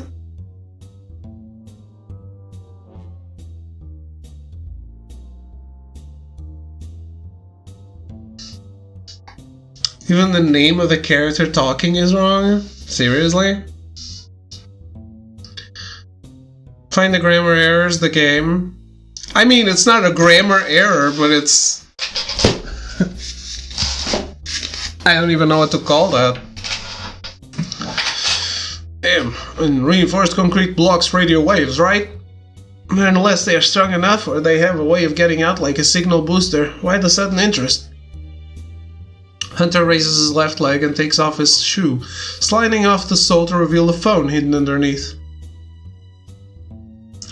CD Projekt Red is so proud of this game. The finger guns, though. The finger guns are great.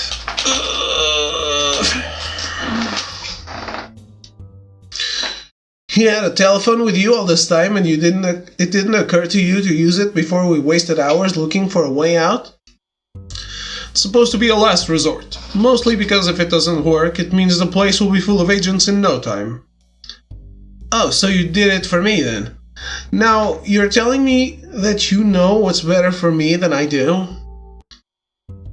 If it does work. A way out, roll credits, a wrong game. Later. Hasn't arrived yet. Not sure when it will. I'm a gentleman, you see. This time I can't resist the urge to roll my eyes and I cross my arms. There's also the fact that a big operation would mean I wouldn't be able to work undercover here for quite a while. Don't you have some sort of way to communicate with your henchmen? I do, but it's not very potent. It's designed to be used in small distances, so even if they were right outside, they wouldn't be able to get the signal. He gives me a side glance, and I get the impression that as far as he's concerned, it's worse than not having one at all. His attention goes back to the phone, and he tries dialing a couple of numbers. The first one is flat out dead, while the other has so much interference that it's impossible to tell. Ah, just as I thought. I take off my watch and turn it around, pushing one of the buttons on the lower side. Pretty sure it won't work, but I'm petty enough to try just because Hunter did. After beeping for a couple of seconds, the watch flatlines. I sigh and put it back on. Same, it's dead. I was hoping I would be wrong about it. If I'd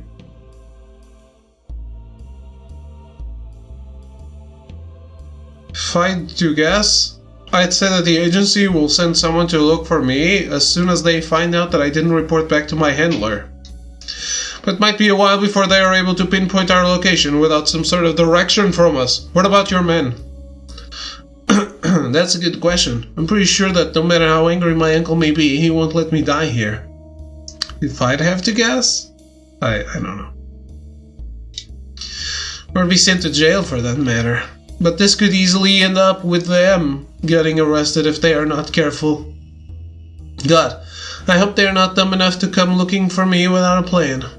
I'm sure they noticed the moment I didn't meet them outside, but there's not much they can do if they also have to deal with the police. Sounds like we'll be stuck here for a while either way then. You said you were called Dr. Cyclops. Did I hear that right? Yes. As soon as I answer, I feel Hunter's stare on my face. Our eyes meet for about a second before I turn my head away. I have never been self-conscious about my eye, but that doesn't mean I want people staring at it. Then don't call yourself Dr. Cyclops. Especially when they do what Hunter is doing right now. They don't know whether saying something would offend me, so they end up making that expression while they decide. Hunter is worse about it too, because he keeps mixing it with awful pickup lines. Yes, it's because of the eye. Was it during a job? No, it was an accident. Just drop it. I expect him to ignore me and continue asking about it, but instead there's a moment of uncomfortable silence while he thinks of something else. So, did it hurt more or less? Fine, then what? I can see what Hunter wants to do to that eye socket. I mean, he can have an eye. What is wrong with me? I don't know, Metal. I don't know. I've heard of this kink, but it's the first time I see someone actually using it. So you're the very first person I know that has used this kink.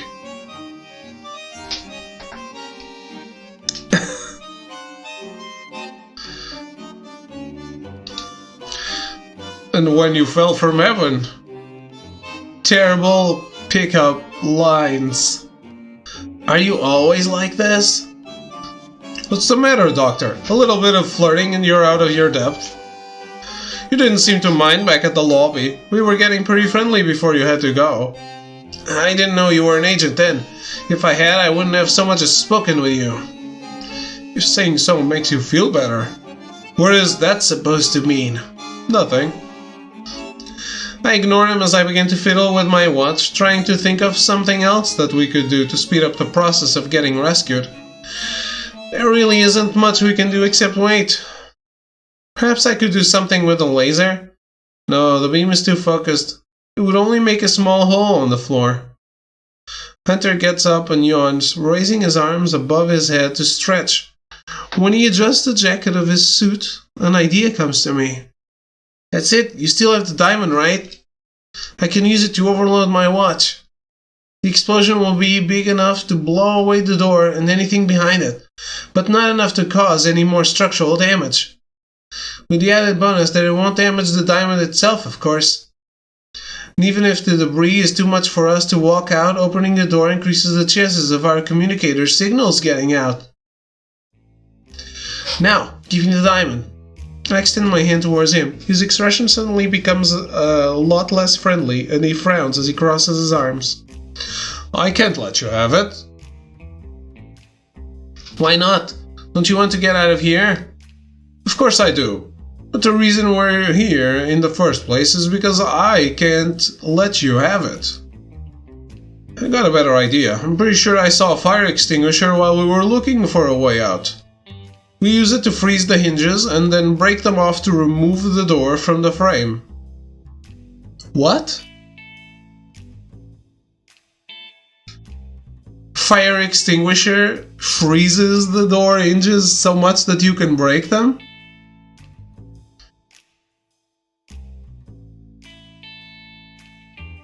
Are you sure about this?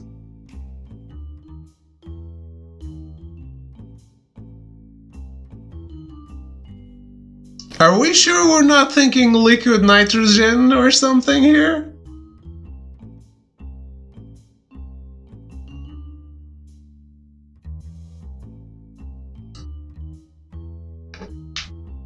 It's fucking foam.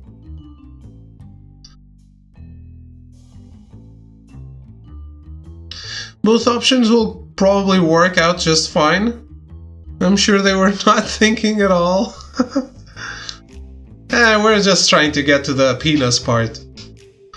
Both options will probably work out just fine, but all things considered, while mine is less laborious, Hunter's is less risky. However, if I can get him to hand the diamond, that means I might be able to get away with it after all. Doesn't seem like he will just give it to me, though. I distract him to grab the diamond. I take a deep breath, staring right into Hunter's eyes as I prepare myself for what I'm about to do. He raises an eyebrow but says nothing. Before he notices there's something off, or I have enough time to get a second thought, I grab him by the lapel of his suit and pull him down into a kiss. What?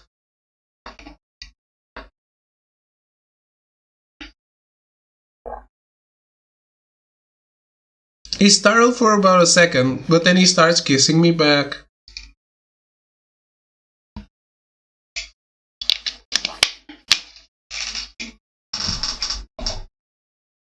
That's the only distraction you can think of.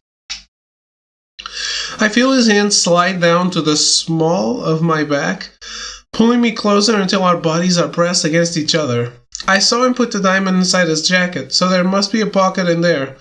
With some difficulty, I slip a hand under it and begin to feel around. Hunter doesn't seem to realize or isn't concerned about the fact that I'm actually trying to find the diamond, and he lets out an appreciative hum against my lips. I'm almost out of breath when I feel something hard and sharp. It's the diamond. Ha! Clearly he kisses while his nose is clogged up.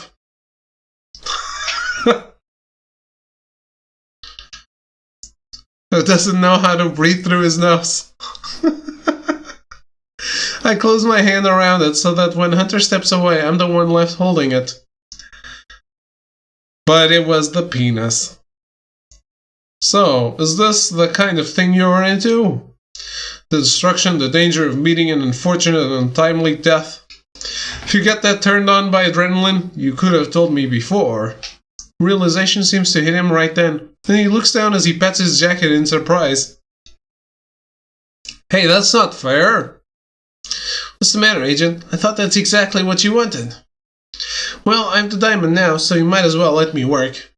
Unless you couldn't stop thinking with your dick long enough to try and get it back. Hunter lets out a resigned sigh, and as he takes a step back to move beside me, he raises his hands in front of him as if to admit defeat. Presumably, it's so he can keep an eye on the diamond by watching what I'm doing, but without getting it in the way. I take off my watch and open it, tearing out the pair of cables that direct the battery's power to the laser beam. As it is, the battery is made up of small quartz, barely bigger than a grain of rice. By taking it out and connecting the diamond instead, the watch will overload and explode. I keep working on it for a couple minutes, and when it's ready I head toward the door and place the watch on the floor. Once I press the button, it will take the watch about a minute to overheat. If you want to do something stupid like stand close to it, be my guest, but I suggested you stay away. Hunter nods silently before taking a few more steps back. After I press the button, I run towards his side. The metal surface of the watch slowly begins to turn red as it eats. It's not long before the light indicating a malfunction starts to blink. Once smoke begins to come out from it, it's a matter of seconds before the watch finally explodes. The blast removes the door from the frame completely, basically splitting it in half. It also gets rid of enough of the debris to clear a path to the lobby. We wait for a moment to make sure it's safe to approach. When nothing happens, we get closer and finish getting whatever's left out of the way. My watch is destroyed, but just like I had predicted, the diamond is in perfect shape. It worked. Don't sound so surprised, of course it worked. Let's get out of here before something else happens. All things considered, the lobby is in really good shape, and the parts most affected by the explosion were the ceiling and the sides of the building. It looks cracked. The entrance itself is really dirty, with the floor full of concrete, dust, and most of the decoration having fallen on top of it, but it's otherwise fine. But contrary to what I had hoped, it doesn't seem to be empty. There's a noise coming from the other end of the hall. It sounds like steps, and they are getting closer. Hunter puts his arm against my chest to push me back, and we both wait in silence until we can get a better idea of whom the steps belong to. Boss, are you here? It's the henchman. Well, let out a sigh of relief. I can feel Hunter tense up. He must have been really certain it would be one of his own people who showed up first. As soon as the henchman sees me, he comes running in my direction. He stops just short of actually touching me, and I realize how awful I must look because he just sort of hovers his hands over me before putting them at his sides. Boss, you're alright, thank God. Thinks he's worried sick. He even wanted to come here himself. I can't imagine a single scenario where that would end well. But he didn't, did he? No, we convinced him to stay, just in case you managed to get out of here yourself. We suppose that you wouldn't want to explain things right now, on top of everything. Good, where are the others? Just me. Any more people would have alerted the police. They aren't here yet? No, but they're on their way. They gave priority to closing the nearby streets and the highway. It took them a while to realize you hadn't gotten away. Wait a moment, you know Sphinx? Hunter's eyes go wide, and I feel a certain sense of pride at the fact that the mere mention of my uncle's name still causes that kind of reaction in agents. I bet you'd like to hear about that, don't you? Yes, I know Sphinx. The rest is for me to know and for you to wonder. The idea of causing that same expression myself someday gives me a warm feeling. Right then, the henchman finally seems to notice Hunter's presence and pushes him aside, putting himself between me and him. I raise a hand to get him to back off. Leave him be. Right now, all I want is to get out of here as soon as possible. Besides, the agent has promised not to do anything stupid, isn't that right? Hunter nods half-heartedly, and the henchman moves to the front as they exchange a glare. Lead the way, then. The ambience suddenly feels very uneasy, and I get the impression that there's something I'm missing. By the way, how did you know we were here? This place is huge, and in the state it's in. It's none of your business. He's a traitor. Actually, I'd like to know too. I traced the signal from your watch, boss. Once I was close enough, I managed to pick it up. There's no way he could have used the watch to find us. He was already here before we managed to get the door open. Hunter elbows me to get my attention, and I nod to let him know that I noticed it as well. You had one of those all along and you didn't tell me, Doctor. Not trusting me is one thing, but that's the sort of thing you tell the person you're trapped with.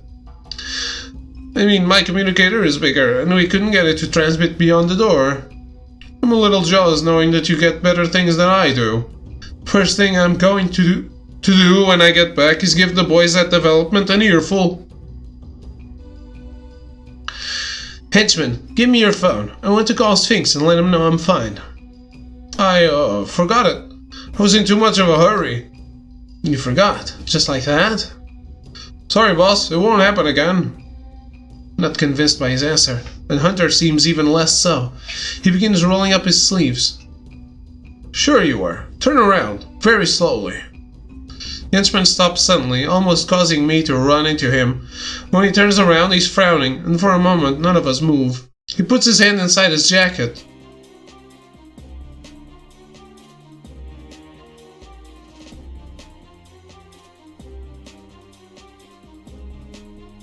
Damn, I am so white.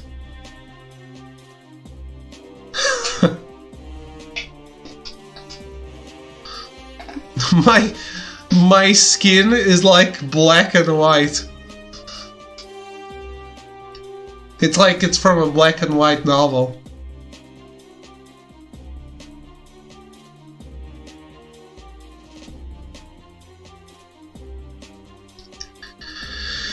And takes out a gun. Hunter gives me a step forward. Gives a step forward. Snow White from the modern days, yeah? The henchman is quicker. He raises the gun and points it at us.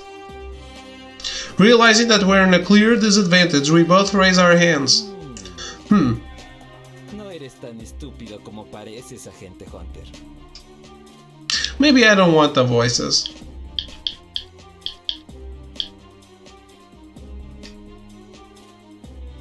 They're too low.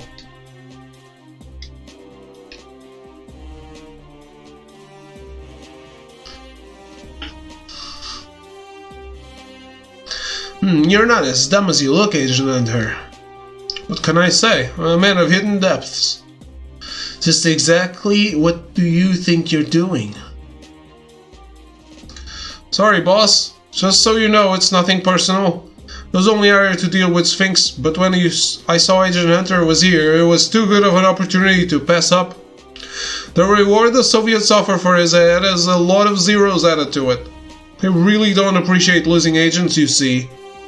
Sergei is the 5th one he's killed this year. That you were still here when the bombs went off was just an unfortunate coincidence. I tried to get you out of the way, I did, but you are too stubborn for your own good. If you had listened to me and left when I told you, you'd have gotten to live another day. I look at Hunter. From the expression he's got on his face, I can tell he's thinking something. It's not like I have a better plan myself at this point, so I'll just have to trust what the time I can get him is good enough for whatever he has in mind. I thought we were friends. The henchman stares at time for a second, then his expression goes straight from confusion to disbelief as he waves the gun in my general direction. Friends? I bet you don't even know my name. That's not Hunter, it's the henchman.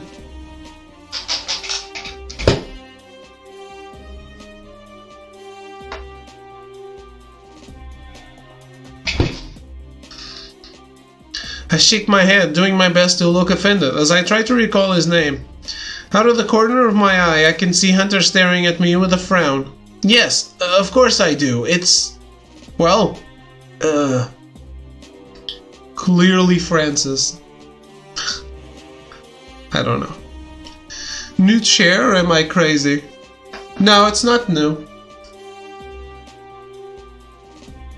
I've had this for like a year or more. I did a stream building it.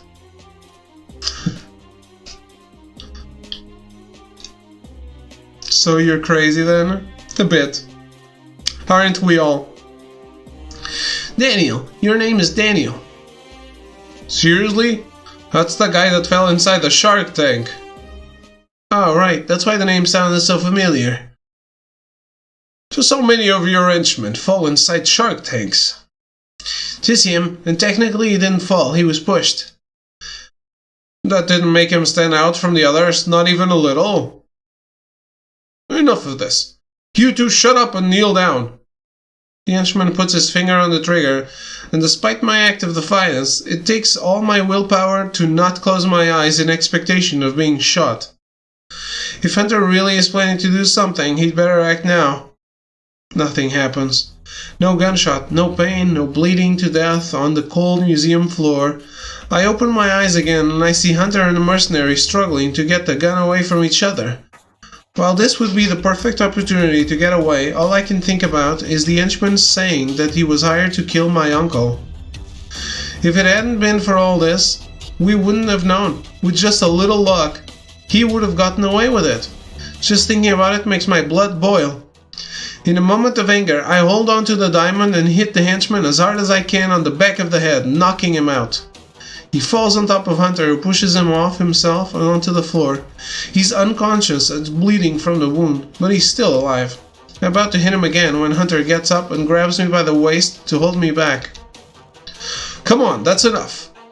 I look down. Despite all the blood, the henchman's wound doesn't look too bad. At least not bad enough for him to die from it. I wipe my hands on Hunter's jacket and he laughs. You get shot by your own people often? Sure, I hire them based on their ability to kill me. I rub the bridge of my nose. How did you realize that he was a mole? The way you blew up your watch, there was no way that he could have used it to locate you. It wasn't only that. As far as he was aware, the Russian was still here with us. He didn't even ask about him. Given the damage to the building, it wouldn't be unreasonable to assume that you were hurt. Yet he showed up alone without some way of communicating with the others. Was he planning to take us both on and help you all at the same time? Besides, we haven't been here for long. I bet it's not enough time to make it the trip to your lair and come back, much less talk to Sphinx. That's pretty good reasoning, actually. Oh, was that a compliment, Doctor? Did I hear that right? Don't push it, Agent. Now, if you excuse me, I'd like to leave before... You know what? I'm not even going to say it this time. That's a good idea. Still with his arms on my waist, Hunter spins me around so that we're facing each other and moves a hand under my knee to pick me up. Once he's sure that he won't accidentally drop me, Hunter begins to walk away from the henchman. I'm about to protest when a sudden gust of wind rushes through the damaged ceiling, taking down some more pieces with it. Startled, I hold on to Hunter, putting my arms around his neck. What? You're not going to carry me all the way outside, are you? Some of us do care about our reputation. About that. Hunter puts me down with one swift move, just in time for me to see the global helicopter that keeps getting closer until it stops right above the museum. I stare at it for a moment in disbelief, then turn to look at Hunter. Looks like my ride is here.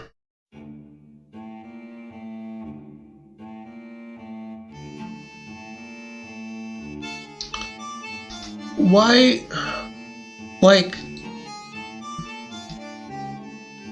You guys can't see it. Look. If I remove the alerts... Why is the drawing cut? Why? Was there no quality control in this game? LOL. It's the exact size. I mean, they were expecting me to keep my alerts up, clearly. This is made so that people with alerts on wouldn't notice.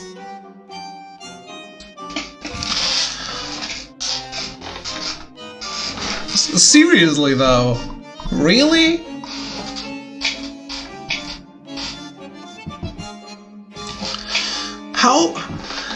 How can you miss?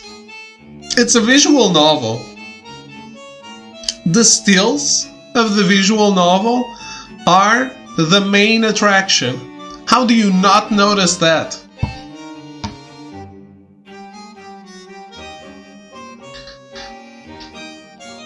Oh well. I have no time to question the situation. As soon as I open my mouth, and before I can even react, Hunter turns me around and dips me into a kiss. For the first second or so, I'm too confused to do anything except let myself get manhandled by him, and the kiss is awkward and sloppy. Finally, I come to my senses, and I try to push him away, but Hunter just uses the opportunity to adjust our position, sliding his other hand right down to my ass. Wow.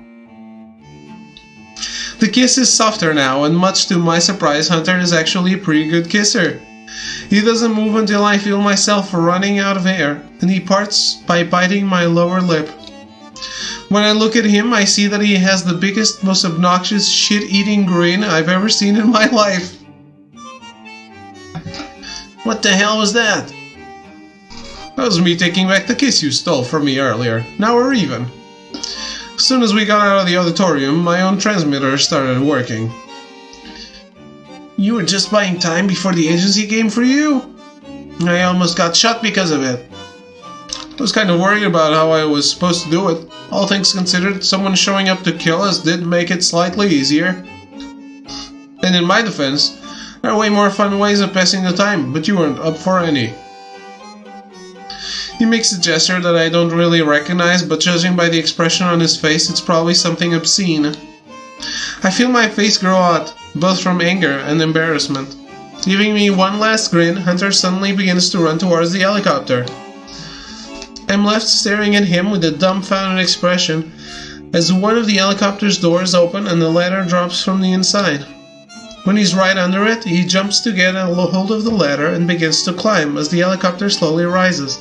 So he's not arresting either me or the henchman? I could try running after him, but there's no way that I would be able to reach him all the way there in time. Hey, what about the Soviet? You take care of him. It would be more paperwork for me. Take him, leave him, whatever you want. I'm looking forward to thwarting your plans again. If you're really serious about doing things for a living, make sure you give Global a call. Better luck next time, Doctor.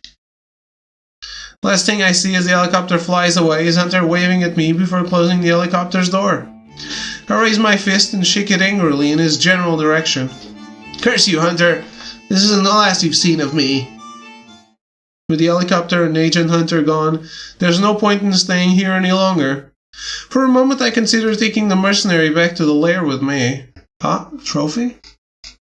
However, at this point, I'm so tired of everything that even if he wasn't conscious and I didn't have to drag him, I wouldn't. I really don't want to bother with somehow securing him, getting him all the way to the vehicle and then to the base. Whatever the police does to him will be bad enough, I suppose. If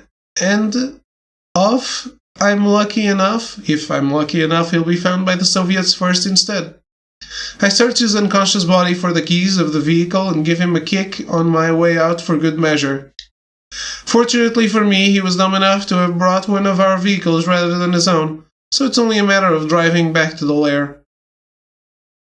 The first thing I see when I come through the laboratory's door is my uncle. He's sitting on the steps with Madame Mantis standing next to him. He's on the phone, shouting at whoever is on the other end of the line.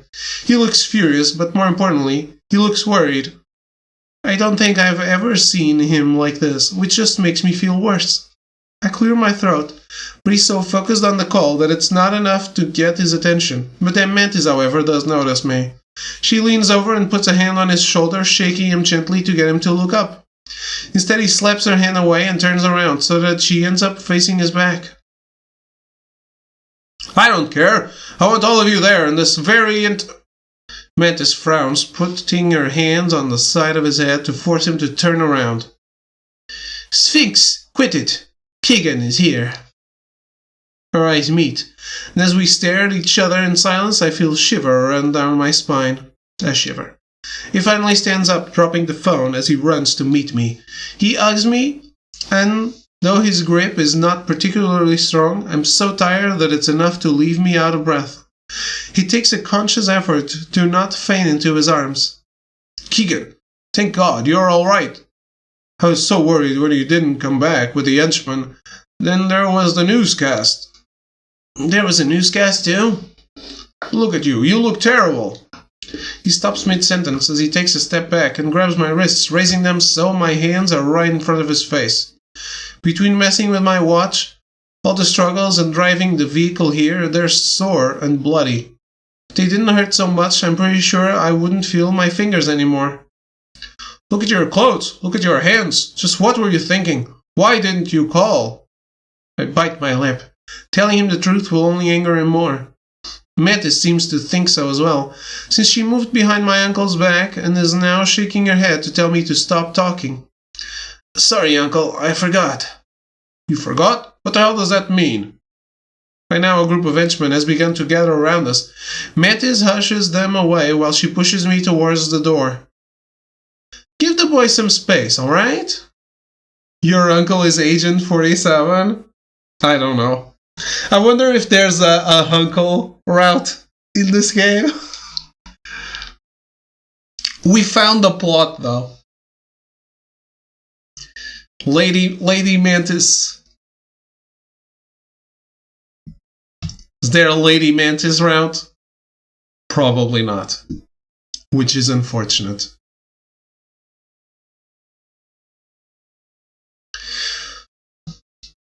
Only waifu in this game. It makes up for all the non-existent waifus, though. Let's say that. God, one might think this is the first time any of you see a man that's been beat up. But your uncle is right about one thing. You look terrible. Go get changed while I calm everybody down and meet us in the office when you're done. I offer a nod to Mantis, but I hope she looks more like I'm sure of what I'm doing, and less like I can't wait until this is all over. She seems satisfied by it, so I turn around and leave. I briefly consider showering, but decide against it. I don't want to get too relaxed until I've had the chance to speak with Mantis and my uncle. I throw away everything I'm wearing and change into a clean uniform before heading back to the office. I get there before anyone else does, which, to be honest, doesn't give me much confidence. Once there, I take a seat and practically collapse onto the desk, letting my head fall on top of it. A moment later, I hear someone come in, but I don't bother raising my head until I feel a hand on my shoulder. As soon as I realize it's my uncle, I straighten up. The medic will be here in a couple of minutes. He said that unless you faint, there's nothing to worry about. Really? This seems like a good medic. I brace myself for some sort of scolding. Instead, he gives me a sympathetic squeeze as he shakes his head. Tomorrow I'm going to be furious. In fact, I'm probably going to put you on the first plane to America I can find. But today I'm going to try to be understanding. I know you had a rough day, so no matter what you say, I won't yell at you for it. I failed, badly. You're right, I overestimated my capabilities and it ended up like this. That's it? That's it. Keegan, don't test my patience. There's nothing to say, I told you already. Fine, if you don't want to talk, then don't. Shouldn't he tell him that there was a mole in his operation? That wanted to kill him? Realizing that there's a good chance this will devolve into an argument if we continue, Mantis clears her throat to get our attention. Sphinx, love, why don't you go and see what's taking the medic so long? Poor Keegan looks like he just might faint after all. We should really make sure he doesn't have a concussion. He doesn't look too sure at first, but Mantis just keeps glaring at him until he gives up and nods, leaving right after. As soon as he closes the door, Mantis lowers herself next to me, pushing me until I'm at the edge of the seat, and there's enough space for her to sit down next to me. She waves her hand dismissingly in the door's direction. He'll get over it. It's not like he'd actually stand having you a continent away, despite what he says. He'd sooner buy you a whole new school. What did he hear anyway? He said something about the news. Not much. The transmission was cut a little before your speech ended. After that, the only thing they said was that you'd blown up the museum. I didn't believe it for a second, of course. You and Sphinx are the same. You have a soft spot for all that intellectual nonsense. Now come here and tell me what really happened. I stand up, leaning forward just enough for me to look into the hall and make sure that my uncle can't hear us. I still lower my voice just in case. Mantis, you can't tell anyone about this, and I don't mean just my uncle. I mean absolutely not a single soul. She presses her index finger against her lips. Mantis, real bad guy of this game? Called it? I don't know. My lips are sealed. The whole thing was just meant to be a distraction to steal the Engel log. But just as we were about to get it, a couple of agents showed up. They were looking for the diamond too. When the building collapsed, I ended up being trapped with one of them. On top of that, the henchman that he said that the henchman that went to get me turned out to be a mercenary. He said he'd been hired to kill my uncle, and he tried to shoot me. Oh dear, that's something you're going to have to take care of later. I know. I'm already planning to go over all the staff members that have been working here for less than a year. Whatever happened to the mercenary? I shrug. Not sure. I beat him and left him there. So, you think that in the case that he survived, he might come for you? No, that's not it. Thing is, Mantis, would it be weird if I told you that I had fun? All signs of worry are gone from her face, and she smiles at me. Other than the part where I almost died twice, I could see myself doing this for the rest of my life. All the planning, standing in front of the crowd, the anticipation of victory, it was amazing. Even if I'm pretty sure that all of this means I won't be getting into the league anytime soon. She stands up so suddenly that I have to take a step back just to make sure that she doesn't knock me down. See, that's the spirit. A true supervillain doesn't let failure get in the way of their dreams. You'll just have to try a little harder next time, sweetheart. Wait a moment. If you got the Engel log, there's still a chance the League will take you in. No one knows about the agents or the mercenary. Because you have the diamond, don't you? Yes, I do. It's right. I put my hands in my pockets, eager to show her the diamond. I freeze as I remember the mercenary lying on a pool of blood with the diamond next to it. The same diamond which I forgot to pick up on my way out. I let myself fall back into the now empty seat, and I cover my face with my hands as I let out a groan. Wow, he's dumb. Mantis pats me on the back, though I can tell she's trying really hard to not laugh. There. How about you buy me dinner and you tell me what would you like to do next? The end.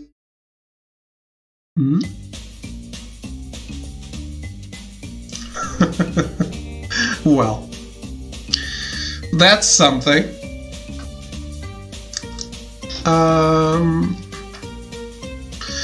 The ending trophy was unlocked way before we actually got to the ending.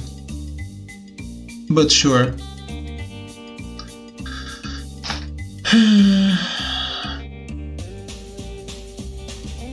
I want to see the other routes, but I'm a little annoyed at the game because of all the spelling, wrong words, whatever.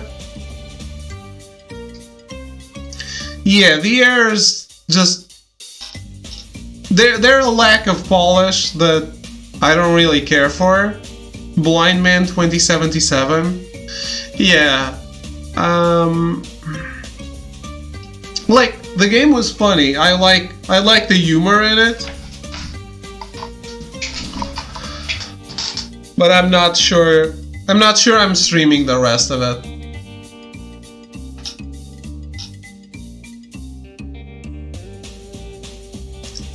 Tell you what.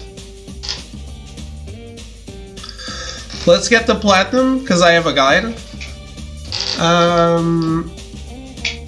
But we're fast forwarding through stuff.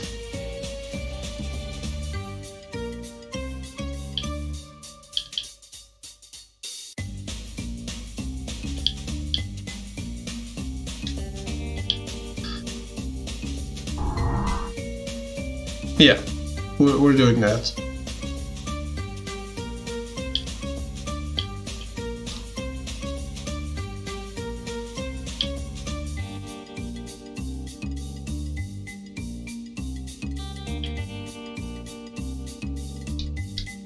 So I'll take a quick break and I'll be right back.